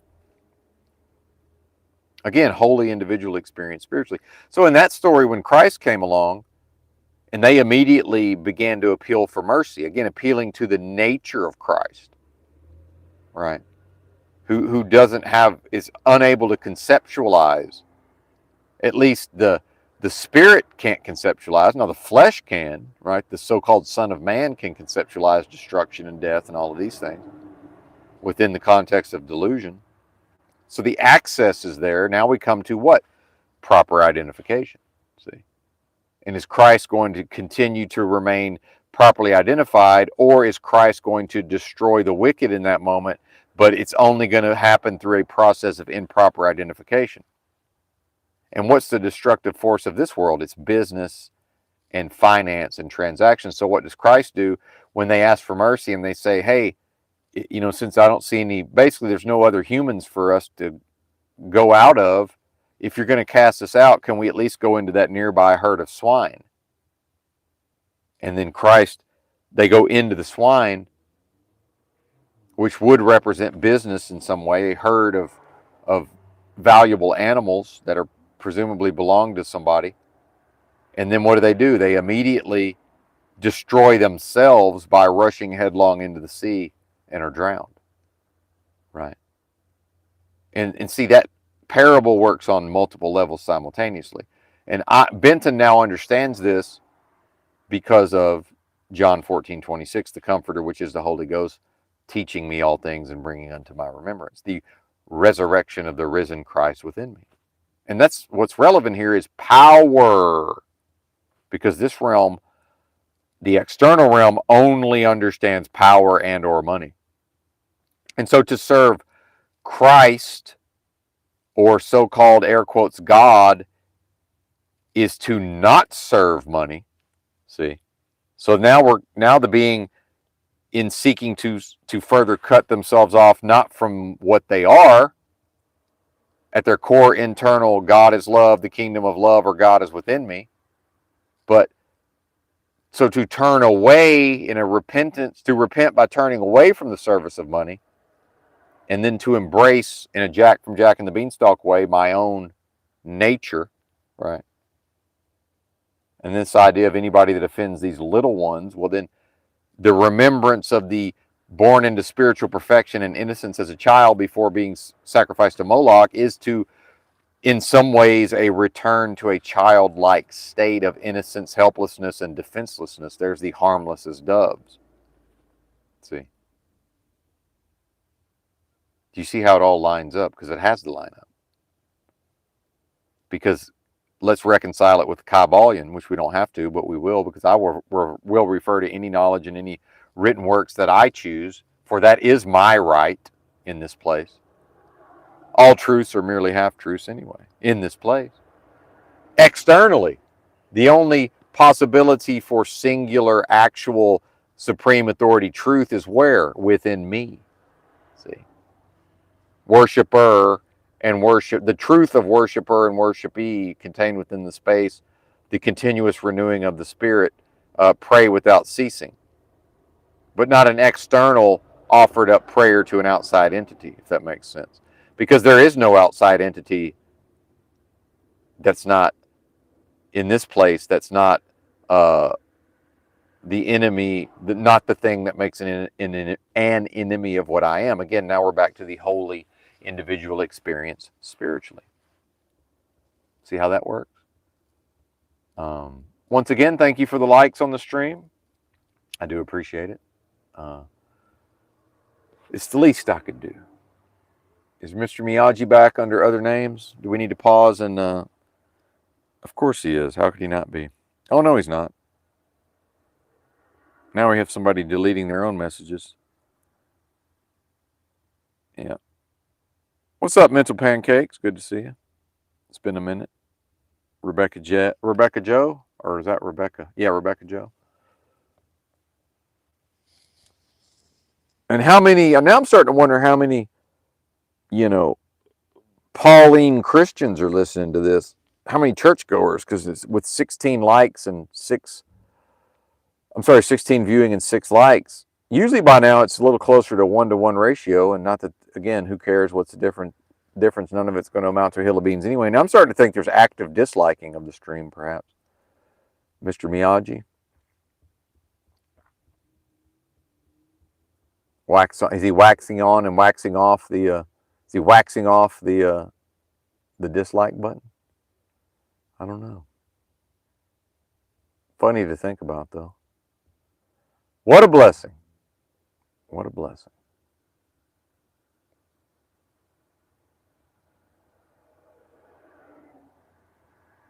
What a blessing! Well, let's get into some news items, and that can be my spiritual practice for the moment, to be able to cover news, this very disturbing news. Hopefully I covered the prayer stuff enough. In some ways, when somebody says, I'll pray for you, it's really almost like the Southern thing of, bless his heart, which is, it's very condescending, right? And I'm going to do my best. My intention is to, every time somebody says they'll pray for me, I'm going to say, pray to who or what? Like, what are you praying to, sir or madam? But yeah, we got some stuff around, the destruction of men and masculinity in society that are interesting, that folks may not be aware of. And then particularly with respect to how the media portrays these things. And it's more or less declaring victory at the level of feminism in the workplace. And in fact, this is predictive programming and propaganda, and in some way. And please understand, folks, when I jokingly say you will be happy, you will own nothing and you will be happy, and the more people repeat that, if you just look at the dictionary definition of propaganda, that is to perpetuate propaganda. I hope folks understand that. That's your bargain basement, run-of-the-mill propaganda. And it works. That's the thing about propaganda. It's effective. It's quite effective. We would think by 2025 it wouldn't be, but it's quite effective. I would say it's actually probably more effective these days, just regular old repeating a thing over and over and over and over and over, right? So yeah, Klaus Schwab said it, and then it got mocked and ridiculed, and now how many working class folks are repeating it? Yeah, joke's on us, right? The working class, I mean. And is Benton going to manage? I don't know. I mean, who knows? Maybe it's just done with employment altogether, although there is still the opportunity to drive a truck on a 1099 and just not pay the taxes. Apologies if you can hear what's happening, but it is what it is. We're living in a car, or at least sleeping in a car, and broadcasting from a car. So I don't know what to tell you. There's no bathroom, there's no kitchen. It is funny when people suggest certain, oh, yeah, the canned beans, that's one thing, but, cook the beans. Yeah, I'm not cooking in the fucking car. Right? Because there's no, whatever can be spilled, it gets spilled at a certain point. Like, you think I haven't spilled the egg drink in this motherfucker at some point? Yeah, it doesn't happen a lot, but it's happened. Right? I'm not trying to have fucking beans soaking overnight in a Nissan Versa hatchback. But yeah, anyway, I know people their heart's in the right place. So let's rush off to some of these articles and see if Benton can manage to not become closely identified with the realm. And this is one of my talents, is pointing out the programming and the mind control and the coded language of these news articles. So it's called "From Breadwinners to Bystanders: The Death Spiral of the American Working Man" by John McGillian, opinion contributor, and I forget where this came from. For the first time in living memory, young men, and that's probably not even the case. See, so for the first time in living memory, well, what does that mean? And then, is that even true?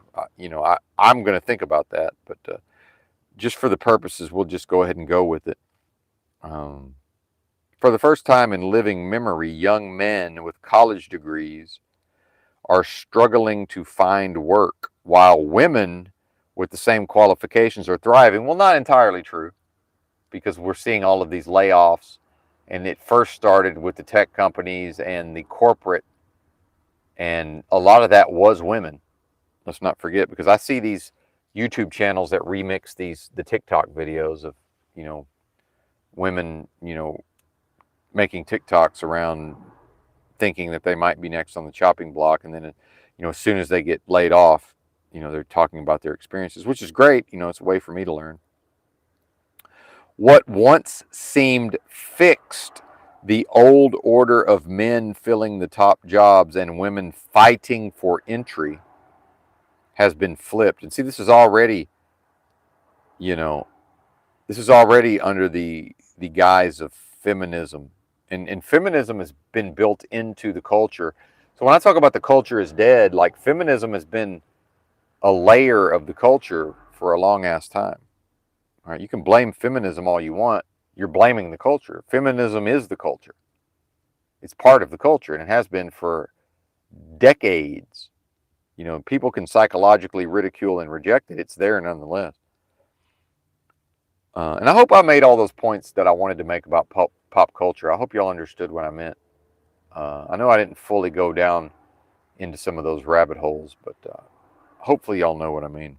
And I was tying it into economics and the current environment where, it's easy to get credit cards, it's easy to get car loans and home loans, and tying that in with the Federal Reserve interest rate, and then saying that they can't really tamp down inflation because they can't jack the rates up and keep them real high like they did in the 70s. Okay. The old order of men filling the top jobs and women fighting for entry has been flipped, and the consequences could be severe. So now we have, stakes are high. And also, we're already pushing off into the future things that are happening today. They could be severe. Well, I would argue that they already are and have been. The numbers, and now here's how the article frames it. See, the article understands that it must manage the emotions of the reader in real time. See, and just like to watch an actual journalist news presenter, their job is not to understand the news. Their job is to be able to deliver the news story that somebody else probably wrote, and to deliver it with a specific facial expression and a specific tone of voice in a way to lead and guide the listener emotionally, the watcher and listener emotionally, through the process. That's the skill of the TV presenter. And in fact, I've asserted in the past that if they actually understood the material, they would not be able to do their job. They need to be ignorant of the dynamics. They don't really know the things that they talk about. They don't understand them beyond a surface level.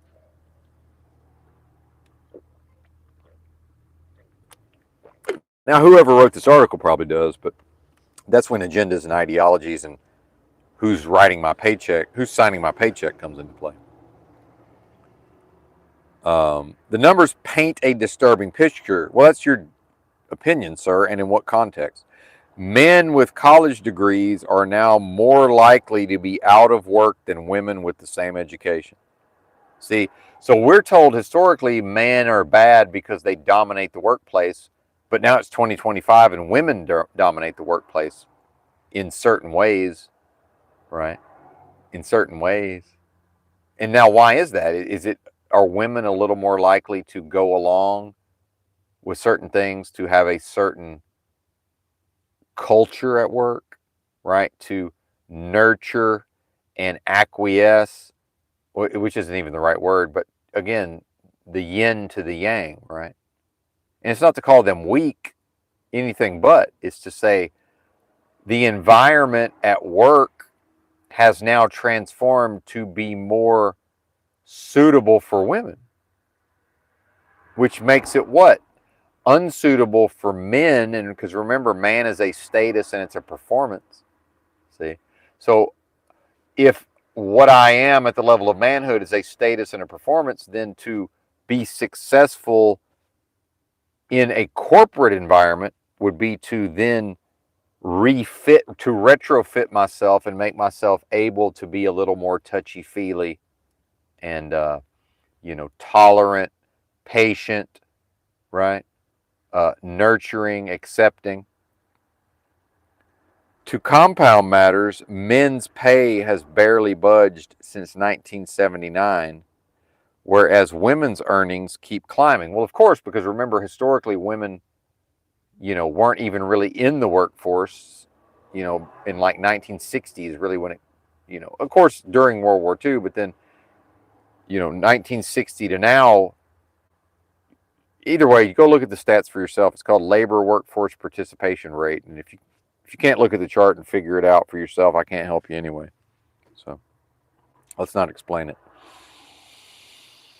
To compound matters, men's pay has barely budged since 1979, whereas women's earnings keep climbing. But again, it's still in a context, right? It's not in a vacuum. More worrying still, a growing number of men are no longer looking for work at all. And that's part of how you get to what the government touts as low unemployment. So people are confused when they say, well, I say, yeah, from the perspective of corporations and rich people, the economy's never been better. And they're like, what are you talking about? Well, how do you think there's low unemployment? The moment I stop looking for work, I'm no longer counted as unemployed. That's how. And other ways of cooking the numbers. They have simply checked out. This isn't the ebb and flow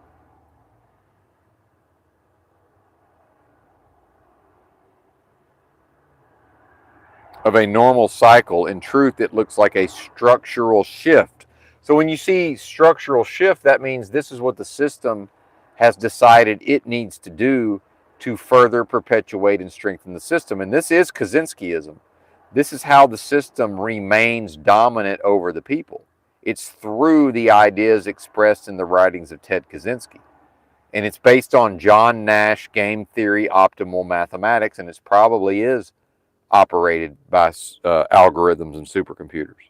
See, it's to know strategically what to do based on what are the people in mass doing, right?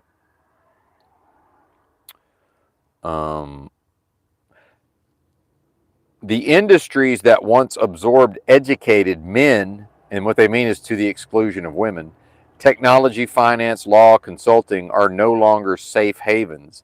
Tech firms are cutting staff. Of course, what they're not saying is they're also cutting women because they hired a bunch of women.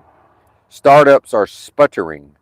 Artificial intelligence is eliminating entry-level jobs faster than new ones appear. White-collar ladders that once led to stability are now missing rungs or disappearing altogether. So what this is the injection of fear around the competitive work environment. It's the competition for jobs. And remember, historically, under this notion of a man as provider, he pulls himself up by his bootstraps, he goes to work every day, he sacrifices to put food on the table for his family. That's dead. That's gone, and that's been dead and buried, folks. Because what they're about to describe is the new environment, which I would say is the present environment. It's just that men or males haven't accepted that they're going to have to leave their dick and balls at home, metaphorically, if they think they're going to go off to these jobs. See, they're going to have to If it's, and again, Americans, there's no end to what the American people will tolerate. If a male, in order to earn a paycheck serving a corporation, if what he needs to do is go to a workplace and leave his dick and balls at home and leave the testosterone at home, right? And leave his lust for his female coworkers at home, he's bowing down to something lesser than himself. He's expressing as, that again, to treat one's blessing as if it were a curse. See? And to humiliate himself by serving a system of money and business transactions, by creating an identity for himself on the fly in relation to this vacuous, delusory, adversarial realm of business transactions, to carve an image, a graven image, to uphold before Moloch via social media platforms and say, hey, Moloch, is this good enough? Can I pretty please with sugar on top get a few crumbs over here? Can I get $250K a year with a path to that $750 I'm going to need just to live indoors 10 to 15 years from now, if you don't mind? Because, part of people being willing to slave away for corporations is they might be able to live in Echo Park, Los Angeles, and,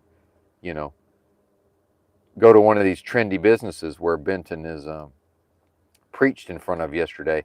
Meanwhile, Benton opens up Drudge Report this morning, and there's an article about, uh, talking about tourism in a particular city being down, and I know exactly which city they mean, and I click on the article, yep, Los Angeles, tourism is down.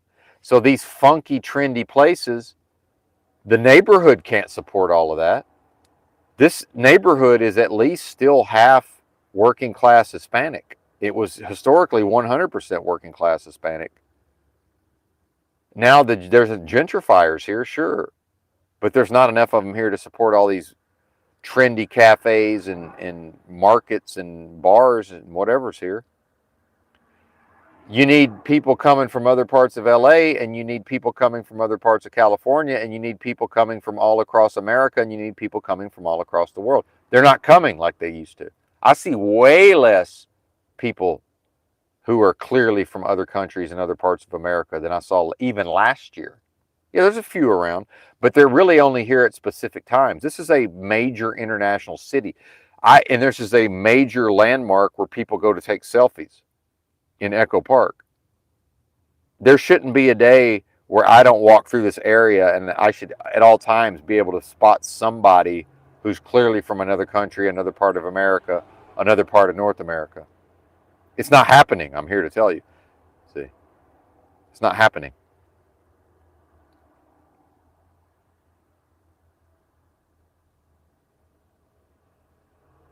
And some would say that's good, and then some would say, well, it's the homeless people. So you know who immediately gets blamed for all of this? Homeless people. I'm not even kidding. Homeless people get blamed for it. Happens everywhere I've ever gone. State Street in Santa Barbara saw a decline because they have these cruise ships that come in, and for whatever reason, the business was down economically, and immediately all the local businesses blame the homeless. The opposite is happening in sectors long seen as female domains.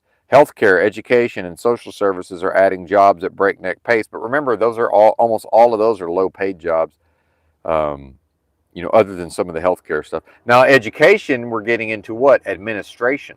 See, we're getting into it. Well, now, how much can the bureaucracy and the red tape and how much can the administration be expanded, and not actual teaching?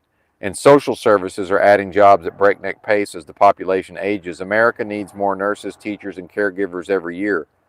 These professions with real future demand. These are professions with real future demand, yet men remain mostly absent. They linger at the margins, clinging to shrinking fields while growth passes them by. Well, this is the Great Depression in some way. This is the hobo riding the rails to do what? To keep his manhood. Why do you think the hobo went and rode the rails? He's trying to keep his manhood, trying to keep his dignity. It was a way to keep his manhood and his dignity, and then eventually return to where he's from. And then, once the Depression was over, to find a job and to be able to stay, where he wants to live. So now what they're saying is the men are just hanging out on the fringes of this new work environment, right? Now, some of them will go to places where there's at least work to be done, you know. Now, that's increasingly more what online, but can't everybody work remote? Can't everybody be an influencer and all of these things? Thank y'all for liking the stream. I do appreciate it. And if you haven't already, this is your sign. This matters far beyond the job boards. When young men cannot find meaningful work, the effects ripple outward. Now, what they mean here is first and foremost crime, and then, just social problems in general. Families weaken. And I would say that's already happened. Like, realistically, that's already happened. Now they're just increasingly, it's just not happening at all. Communities fracture. Well, that's already happened. See, the article is implying that this is on the horizon. No, this is here now. Depression, drug abuse, and social withdrawal rise. No, they've already risen. And in fact, that's all been present since 1960 at the minimum. See, what the article doesn't say is that, well, yeah, all these social problems have already been present since 1960 at a minimum. But then the boom-bust cycle and the building up of society and the neoliberalism period that was ushered in by Reaganomics, well, that's over with now, see. And now society and these news cycles are going to pretend like that was the status quo and that that's what American society represents or presents, and just, well, we've gone off the rails. And it's also saying, well, hey, if you think you're going to return to that, then these fellas are going to have to learn how to be touchy-feely. See? That's what they're about to get to, that part. Meaning to choose to separate themselves from their dick and balls while the system and the parents consent to removing the boyhood from the boy. Because first, to prevent the boy from becoming a man, first we got to keep the boy from behaving like a boy in the schools, and that's already happening. That's already come to pass. Birth rates sink as couples delay children under financial strain, a slow suffocation of society itself. And again, this is all painted as if society is redeemable whatsoever. Society's dead, culture's dead, so it has no redemptive value. The economy, too, suffers. If half the workforce fails to adapt to where jobs exist, the mismatch will create permanent dysfunction. Some industries will be desperate for workers, while others sit crowded with idle men. Growth will sputter. Productivity will sag. A two-speed society will emerge. Women advancing into the expanding professions of care and communication. Men languishing in declining sectors or falling out of the labor force already. Altogether, it's already happened.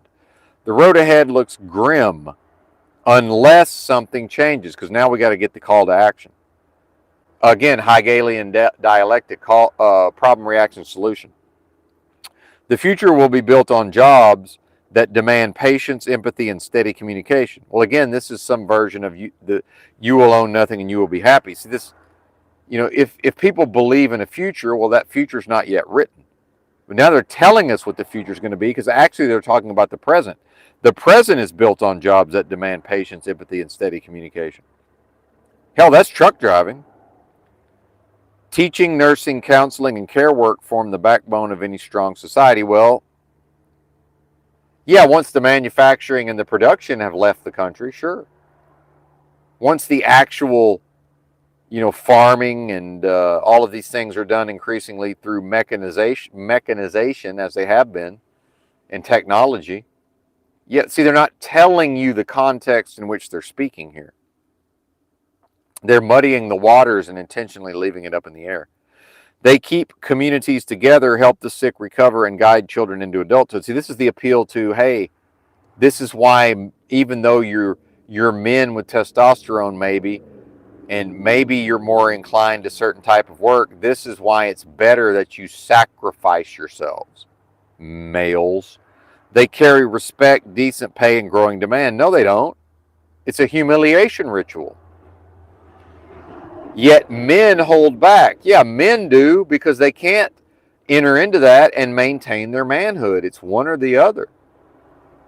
It's, am I going to have, my balls and my word? That's all I own, right? In a way, am I going to maintain my manhood, or am I going to sacrifice for the greater good and leave my dick and balls at home and then go into this vacuous, delusory, adversarial realm of business transactions, divorce myself from my integrity? Because remember, a woman is a woman because she has the parts. A man is a man because of what he does or doesn't do. There's nothing a woman can do other than maybe abandon her minor children to be seen as less of a woman. There's all kind of things I can do or not do to be viewed as less of a man. And in fact, increasingly, we have, most of the millennial generation was denied the rites of passage, and nobody forced them into manhood from boyhood.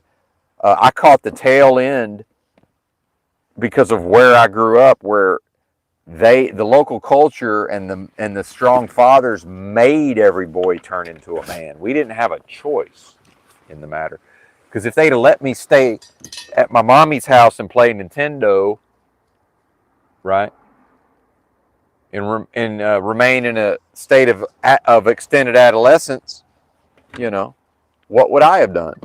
Let's see. What would I have chosen to do? Can you riddle me that? And I know it's disturbing, and the numbers are slightly down on the live stream. Shout out to Replay Crew. Thank you for the 9 likes, 14 viewing. We've lost another one. Yeah, it's disturbing, and now they hear the clanging, and I'm making more egg drinks, so let me go ahead and turn the noise canceling on for the microphone. I'll try to do both, but we'll probably just do both poorly. So let's get through a little more of the article.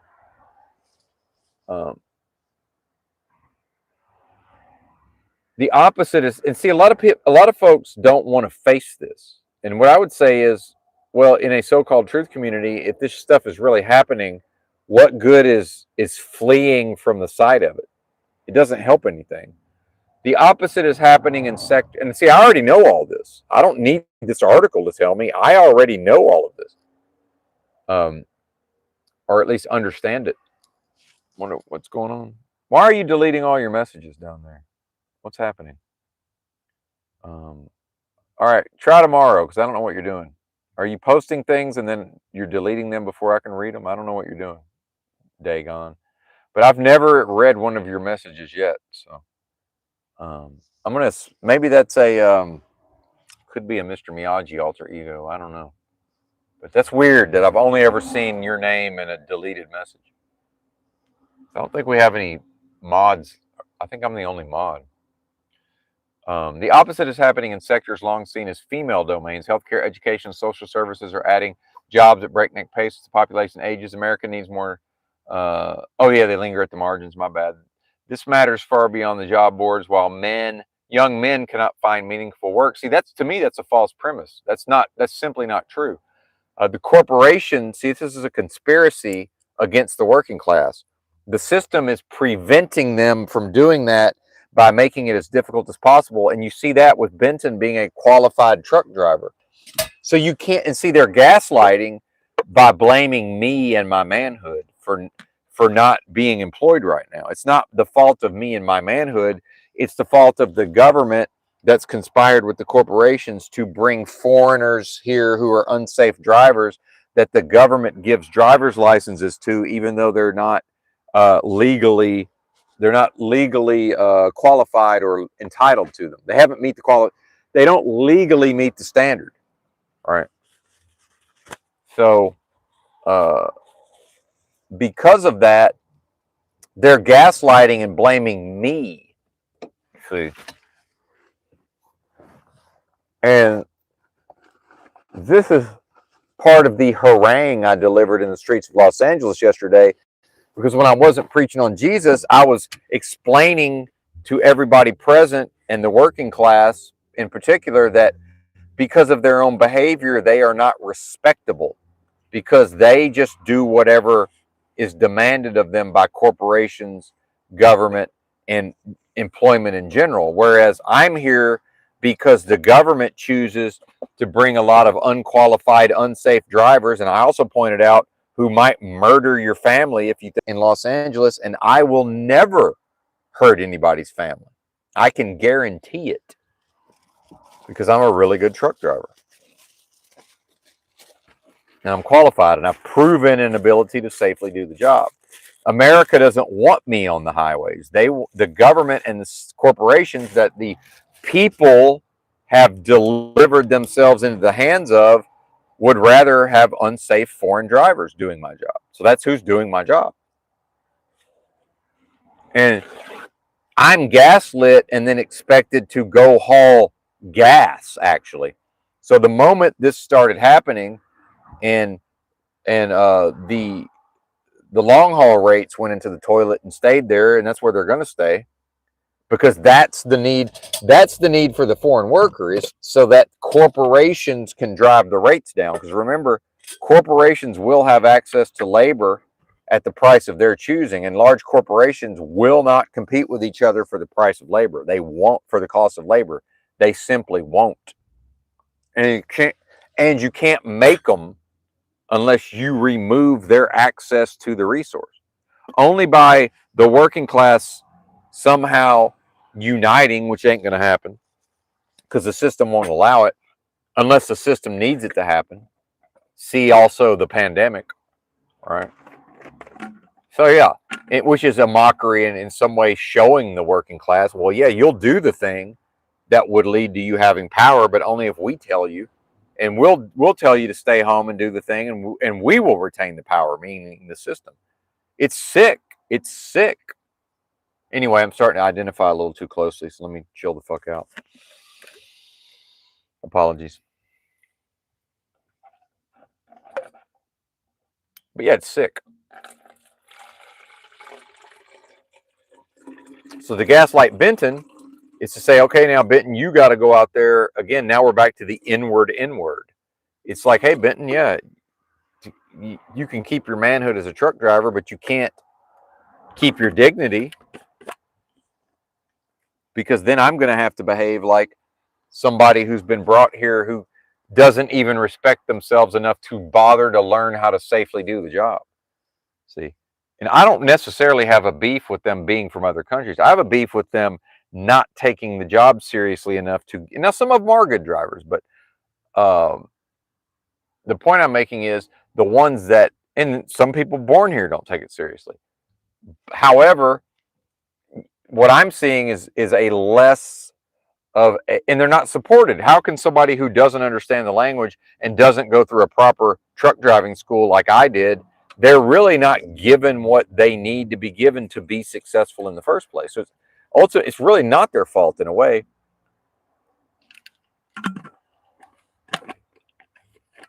And if you bring somebody here from a major city in another country where the biggest vehicle on the road has the right of way, now you understand the U-turn on the Florida Turnpike. That to an American makes no sense. Well, if that person was driving the biggest vehicle on the road in New Delhi or wherever, everybody else has got to fit themselves around that big rig. They don't safely figure out how to yield to traffic in an orderly, safe fashion. Not when they're the biggest thing on the road. That's not how driving operates over there. See? And so to bring them here, throw them into a truck and tell them to figure it the fuck out, that's to endanger the lives of people's loved ones, thus proving that people don't care about the life of their loved ones. Because if they did, they wouldn't put up with this for 5 seconds. Now, what we see is there's simply no end to what the American people will tolerate, including unsafe drivers from other countries who are not legally meeting the qualifications, who don't read and write or understand the language, are driving the largest, most dangerous, the vehicles with the highest capacity to, to cause damage. That's what we're seeing. It's not in the future. We're seeing it happen. And so now I'm back to this idea of, in my view, This idea of loving families is a fucking lie. How can you tell me it's a loving family and Americans are letting unsafe drivers kill people's loving families on the roads? And they're just letting it happen. And they know it's happening. And here's Benton living in a car. But here's the difference. And this is what I was haranguing the people in the streets of Los Angeles about. I said, unlike most Americans, if I'm not provided, see, now we get into entitlement. If I'm not provided proper working conditions, I don't fucking work. Because that's called respecting oneself. See? And if I don't respect me, how can this system respect me? It can't. It only speaks the languages of power and money. So if there's no power or money in it for me, because I can't express based on what I know myself to be and subject myself to humiliation and indignity, even if I'm willing to accept the relatively low wages, and I am, because I'll alchemize and rise above by living in the fucking truck. It's better than living in this car in some ways, right? But I'm just expected to do this as an American. And again, I'm once again too strongly identifying with the realm, so my apologies.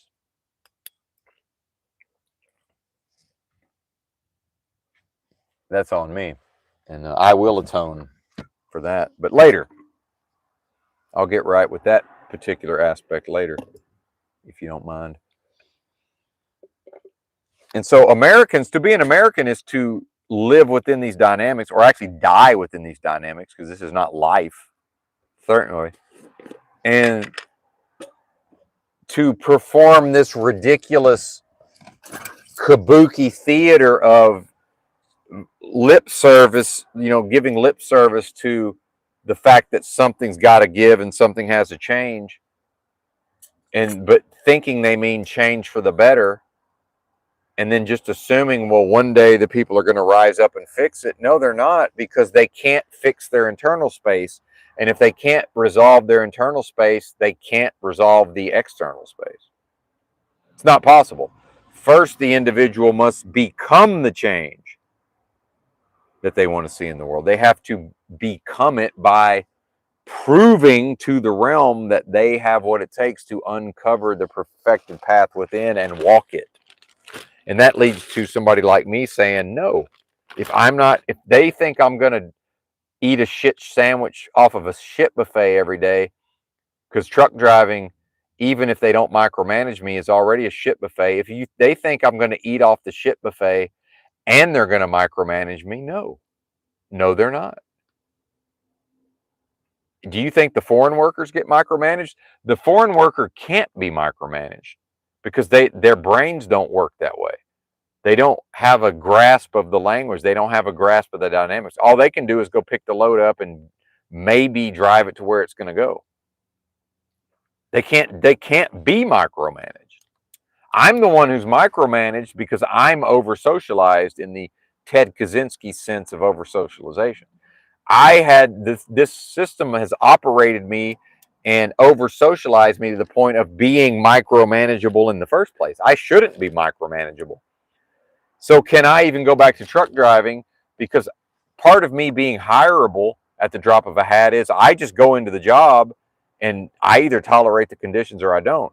So, and the recruiter just lies to me. The recruiter tells me whatever they got to tell me to get me in the job. So I can't talk to the recruiter and say, well, what do y'all use for talking to the dispatch? Because this last job, they had me on the WhatsApp, and I'm not doing that again. Now, if I go to all the trouble of driving my happy ass to Dallas or somewhere and getting into a truck, yeah, I'll do it for at least a couple of months. But what's the point of doing that again just to run out of money again? It's pointless. See? It's fucking pointless. And it's me preventing myself from going and growing and changing and going to the next phase of whatever's on the wherever the perfected path within takes me. See? Do you understand what I'm saying here? And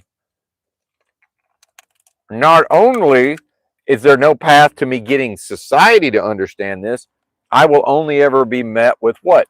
Mockery, uh, ridicule, spiritual attack, gaslighting, and fear, guilt, and shame. If I'm dumb enough to internalize the spiritual attacks, that's what this place is. Tell me again how that's life and love and acceptance and tolerance. Tell me again how you love your families and you're letting foreign drivers endanger them everywhere they go on the roads. Tell me again how much you love your family. No, you don't. You think you do because your concept of love is based on what this realm understands love to be. And this realm understands love by the backwards engineering based off of the lack of love. Hate to break it to you. And apologies if it sounds like I'm attacking the audience. If I ain't talking to you, I ain't talking to you. But what good is it to have a false idea of familial love when it don't exist? Because this realm won't let it exist. Oh, but I love my family. Prove it. Prove it. Somebody said some version of that to me recently. I said, prove it. And they just laughed. I said, no, really, prove it. You got to show me, Jack. I ain't taking your word for it.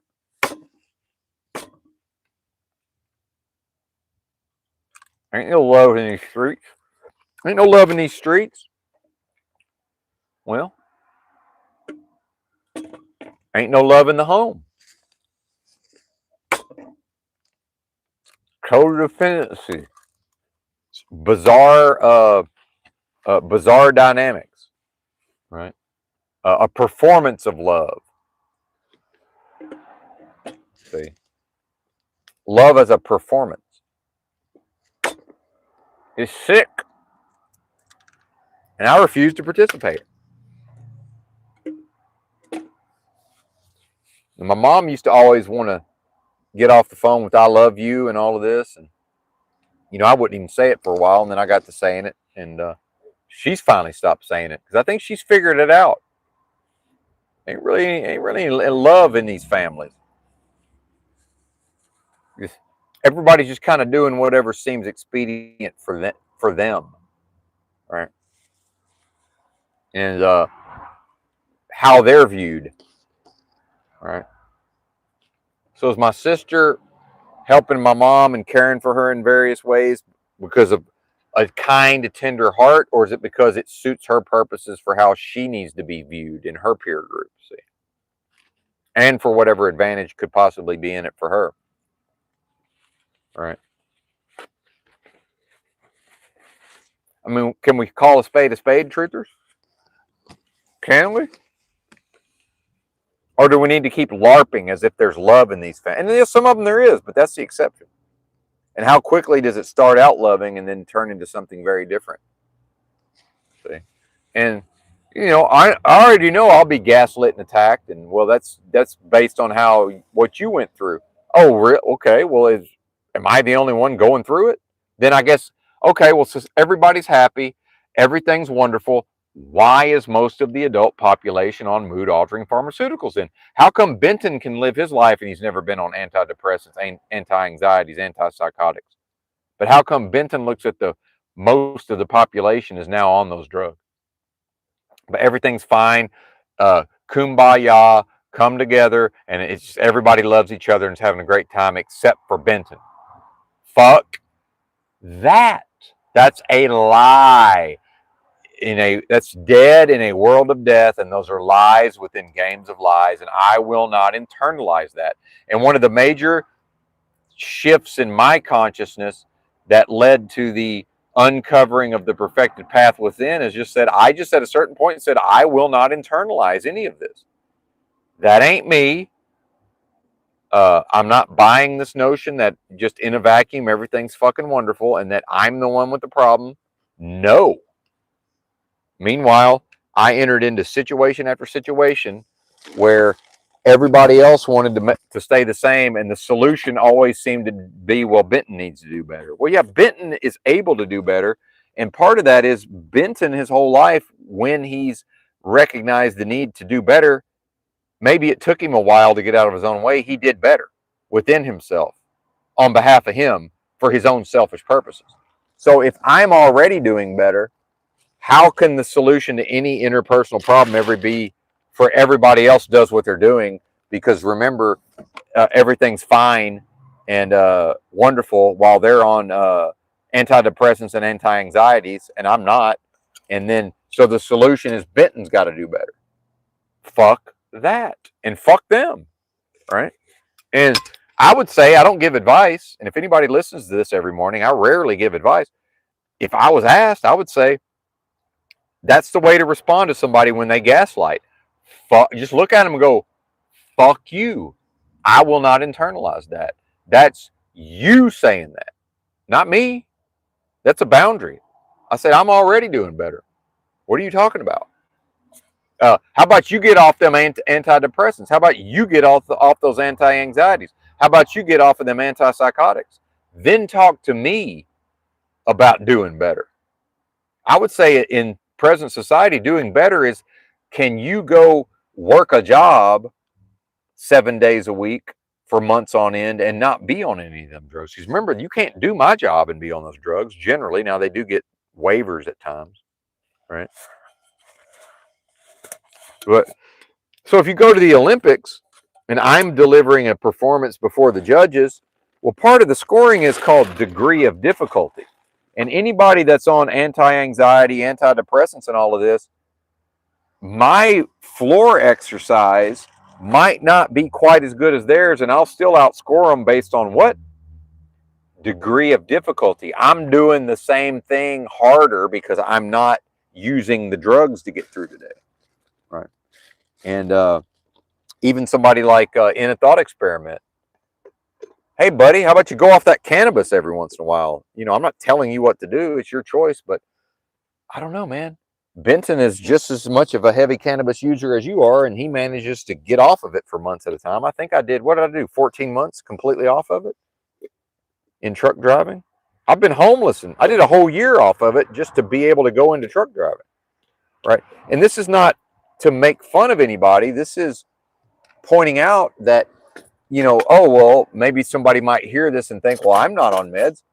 If you can't quit smoking pot, you are. Meaning you can't just take 6 months and just see what the fuck happens. How's that any different than somebody who won't go off their, and look, this is not medical advice. I'm not telling anybody to go off their meds. You know, I'm saying that under a doctor's care, people are able to get off of these things. That's all I'm saying. Meanwhile, some of us never went on them because we saw the folly of it from day one. And look, if people are on them, they're on them. I mean, pretty much everybody's on them at this point. And, you know, it used to be the male stigma was, you know, that was all for women, right? And actual crazy people. And a masculine man wouldn't be caught dead in such a scenario. Now it's just normal for any version of somebody who might pass themselves off as a masculine dude. It's completely fine for them to go on all of this stuff. Totally fine now, right? But nobody says, oh, well, yeah, you know, we love our families and we want society to be a proper society. And we think that the society of, you know, 1997 was a proper society. Well, what percentage of adult males were on anti-anxieties, antidepressants, antipsychotics? What percentage? You tell me. What percentage of red-blooded American men in 1996 were on that bullshit versus now? And unless people reconcile and solve for that, you know, what's the difference?